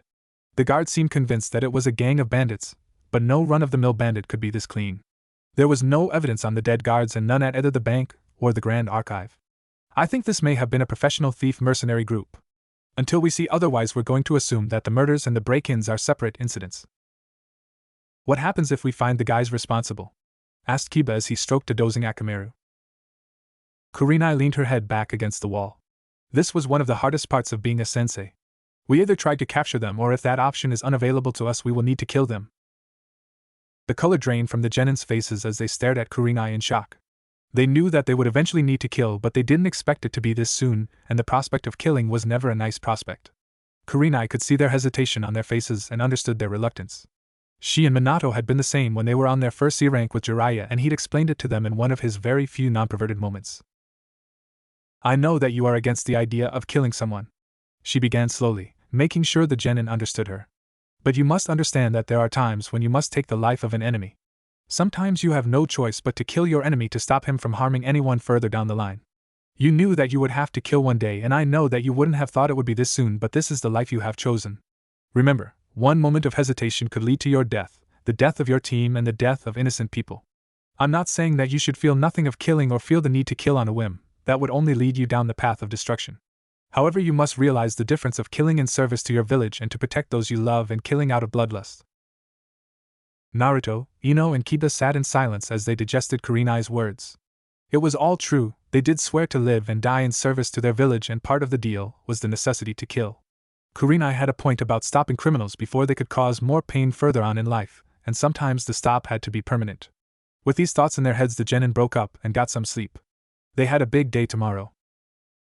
The Greater Neian Bank was one of the newer additions to the capital city of Fire Country. After the previous Bank of Neian burned down, the Greater Neian Bank was commissioned in its place. The building was of Western architecture, a large construct of smooth gray stone and metal-framed glass windows. The marble floors and walls of the place added to the splendor, emphasizing the bank's reputation of servicing the elites of Fire Country. It was deep underground that the vaults were. One corridor containing 9 large vault doors, and beyond those doors was a multitude of wealth. It was within the largest and most well-protected vault that Team Kurenai began their investigation. There was no hole in the wall, no trashed vault or anything out of place. In fact, there was not anything to suggest that the vault had been robbed other than the fact that the safety deposit boxes were all empty, but the things like jewels and money were untouched. This is so weird, Kiba commented as he prodded a pile of coins on one of the tables in the vault. Why go to all the trouble to break into one of the most well-guarded banks in the country, and not take any money? Not everything of worth is made of gold or silver, Kiba, Kurenai told him. Some of the documents that were stolen were of immense value if used correctly. Has anyone been in here since the robbery? Naruto asked. Kurenai shook her head. Besides the clerk that discovered that the documents were missing and the guards, there has been no one. Can you find a trace, Kiba? The Inuzuka looked around the vault and shook his head. No. Any trace would have vanished by now, and if the culprit was as good as we think, then it is safe to assume that he knows how to mask his scent. I can't find anything either. Ino sighed as she disengaged the fingerprints finding jutsu. Kurenai took one last glance around the vault. There was nothing that would lead them to the culprit in here. She sighed as she turned to the door. Then let's go. Next stop, the morgue. In one corner of Neian General Hospital, Kurenai, Naruto, Ino, Kiba and Akamaru crowded around the first of 2 slabs. Upon each slab was a sheet-covered body, and at the side of the slabs were 2 trays which held a scroll each. Their breath fogged in the cooled air as they pulled the cover back from the first body. Ino gagged and moved away quickly before she threw up. Kiba looked green but swallowed and forced himself to stay. Kurenai and Naruto looked at the body with grim expressions. The man's neck was brutally cut, going most of the way through and almost severing his head from his shoulders. His skin was white and his lips were blue. Kurenai glanced over the dead guard before looking over the autopsy report. There was nothing she didn't already know from looking over the body. He had died of blood loss from the cut to his neck, and there were no other marks or bruises on the body. She sighed. Kiba, can you get a trace? Kiba shook his head. No. Even without trying, I can tell we'll get nothing. He's been dead too long. Kurenai sighed again. She had expected as much. Okay, Ino? The platinum blonde looked up. Sensei? Have you been getting training into your clan jutsu? Yes. Have you learned the Yorubo Suki no Jutsu? Ino's eyes widened. The faint memory recall jutsu was used to try and access the final memory from a dead person's mind. It was imperative that it was used as soon after the death, as the memory quickly faded from the mind. It was different from other Yamanaka jutsu because the user didn't enter the mind, they scanned it. Ino nodded. I began learning it about a week ago. I'm not the best at it, but I think I can get by if I concentrate hard enough. Then when you're ready. Kurenai took a step back and allowed Ino room to work. The Yamanaka heir took a deep breath. She brought her hands together and began a long chain of hand seals, focusing her chakra. She lightly placed her fingers against the sides of the man's head and began to gently push her chakra into his mind. She began to hear faint whispers so quiet she thought that she may have been imagining them as strange smoky shapes tried feebly to take form in front of her mind's eye. The guard's final memories were deteriorating fast, so she needed to work quickly. Slowly the smoke began to take shape and she found herself in a dark tunnel, illuminated only by the torch in the guard's hand. The sound of sloshing water and the chattering of rats filled her ears. The scene tilted and Ino found herself facing another guard's face. She was seeing the memory through the dead guard's eyes. Ino strained her ears and heard the faint remnants of the conversation between the guards. "Stupid, nothing down here." The second guard shook his head. "No, I heard something here." The guards moved further into the tunnel, hands on their swords as they searched. Suddenly the first guard put his hand on the other's shoulder, stopping him. He pointed down the tunnel and the second noticed the faint firelight coming from another tunnel. The two guards nodded to each other and turned off their torches while at the same time pulling their swords from their sheaths. As quietly as they could they approached the light, straining their ears for any signs of an enemy. They pressed up against the wall and the first guard carefully looked around the corner. The tunnel opened up into an underground chamber. It was about 20 meters across and circular. The walls, floor, and ceiling were made of the same old scum-encrusted stone. The floor was dry of water, and it showed signs of habitation. Human habitation. There were 6 empty sleeping bags around a small fire. Nearby there were 2 old-looking tables topped with scrolls and a few pieces of old food. The first guard looked back at his companion and motioned for him to follow. They walked into the chamber, glancing around for any clues as to who would be down here. He walked over to the table and picked up one of the scrolls. He opened it, and his eyes widened as he recognized the plans to the daimyo's mansion. He called over his partner and showed him the blueprints, eyes wide with shock at what this could mean. They needed to show this to their captain. Suddenly the sound of quick, soft footsteps had them turning, swords raised to defend themselves. They never had a chance. A moving shadow slashed at them and a flash of silver. Later the blood of the guards covered the floor and the world went black. Ino's eyes snapped open and she found herself back in the morgue. She let out a long, slow breath and took a step back from the body, making sure to avoid looking at the brutal neck wound. "Ino?" Karina asked, placing a hand on the girl's shoulder. Ino looked up at the raven-haired jounin and shook her head. "I'm okay, Karina-sensei. The technique just takes a lot out of me." "What did you see?" Ino explained everything she could, leaving out no detail. By the end the others were frowning in thought. "Can you think of any place like that, Nei-chan?" Naruto asked, crossing his arms in a thinking pose he had picked up from somewhere. Karina shook her head. "None that I know of, but I haven't been in the capital that many times, so we'll have to ask Captain Hizaki." "You didn't see the attacker's face?" she asked Ino. She shook her head. "He was in the shadows and it happened too fast." Karina shook her head. "Check the other one. I doubt that we'll get anything else, but check anyway." She was right. The second guard's memory was even more deteriorated than the first's. There was only one other way that they would have a chance at a clue. Karina picked up the scrolls, placing them on the floor. She unrolled them to their full lengths, side by side, to reveal a simple storage seal on each scroll. She placed her fingers to the parchment and forced her chakra into them, the seals issuing a large cloud of smoke. When it cleared, there was 2 sets of bloody guard uniforms and 2 katana. The 3 genin gagged and coughed at the rancid smell that was emitted by the equipment, the odor affecting Naruto and Kiba more because of their sensitive noses. "What the hell is that smell?" Kiba coughed, backing away from the equipment. Karina wrinkled her nose and waved a hand in front of her face in a failed attempt to clear the air. "I don't know, but it must be important." She waved the 3 children over. "Tell me what you see." They needed to learn to look for evidence, and she wouldn't always be there to help. They stepped up to the clothes. They had been put in the scrolls as soon as they were collected, so they were as they were when they were found. Ino was the first to speak. Besides the smell, the blood patterns matched the neck wounds. Kiba was next. The katana have no blood or nicks on the blade, proving that they were not used. Naruto completed the analysis. "The pants are wet from the knee down with some discoloration," he said, pointing to the pants. The clothes were black, but there was some noticeable change in the shade of the fabric, and off-colored water was dripping off the pants and onto the scrolls. "And there was no water near where they were found," Karina added. "Can you get a scent?" she asked Kiba. The Inuzuka took a tentative sniff and gagged again before he shook his head. "There are too many mixed scents, and it's hard to get any individual one." "What about you?" he asked Akamaru. The little white dog yipped and barked up at his partner, and Kiba sighed. The same goes for Akamaru. Can't pick apart the scents. Kurenai sighed. No wonder the guards called in ninja assistants. This was annoying as hell. No clues, no witnesses, and no leads. Whoever did this was good, she'd give them that. She got up from the floor and looked at her team. Well, since the only clue at the Grand Archive was a puddle of water that has probably already evaporated, let's get back to our room and go over what we know. We'll go from there. Team Kurenai left the hospital with damp spirits. This mission was not going as well as they hoped it would. Naruto sighed as he walked down the streets. It had been 2 days since they arrived in Naian, and the mission had come to a grinding halt. There were just not enough clues to give them any idea where to start looking for the one responsible for the murders and the thefts. They had asked Captain Hizaki about the tunnels Ino saw in the dead guard's memory, but the captain couldn't think of a place like that, so they were forced to resort to searching the city for a place matching the description, and Hizaki said he'd tell his men to keep an eye out as well. Right now Naruto was headed back to their rooms in the daimyo's mansion.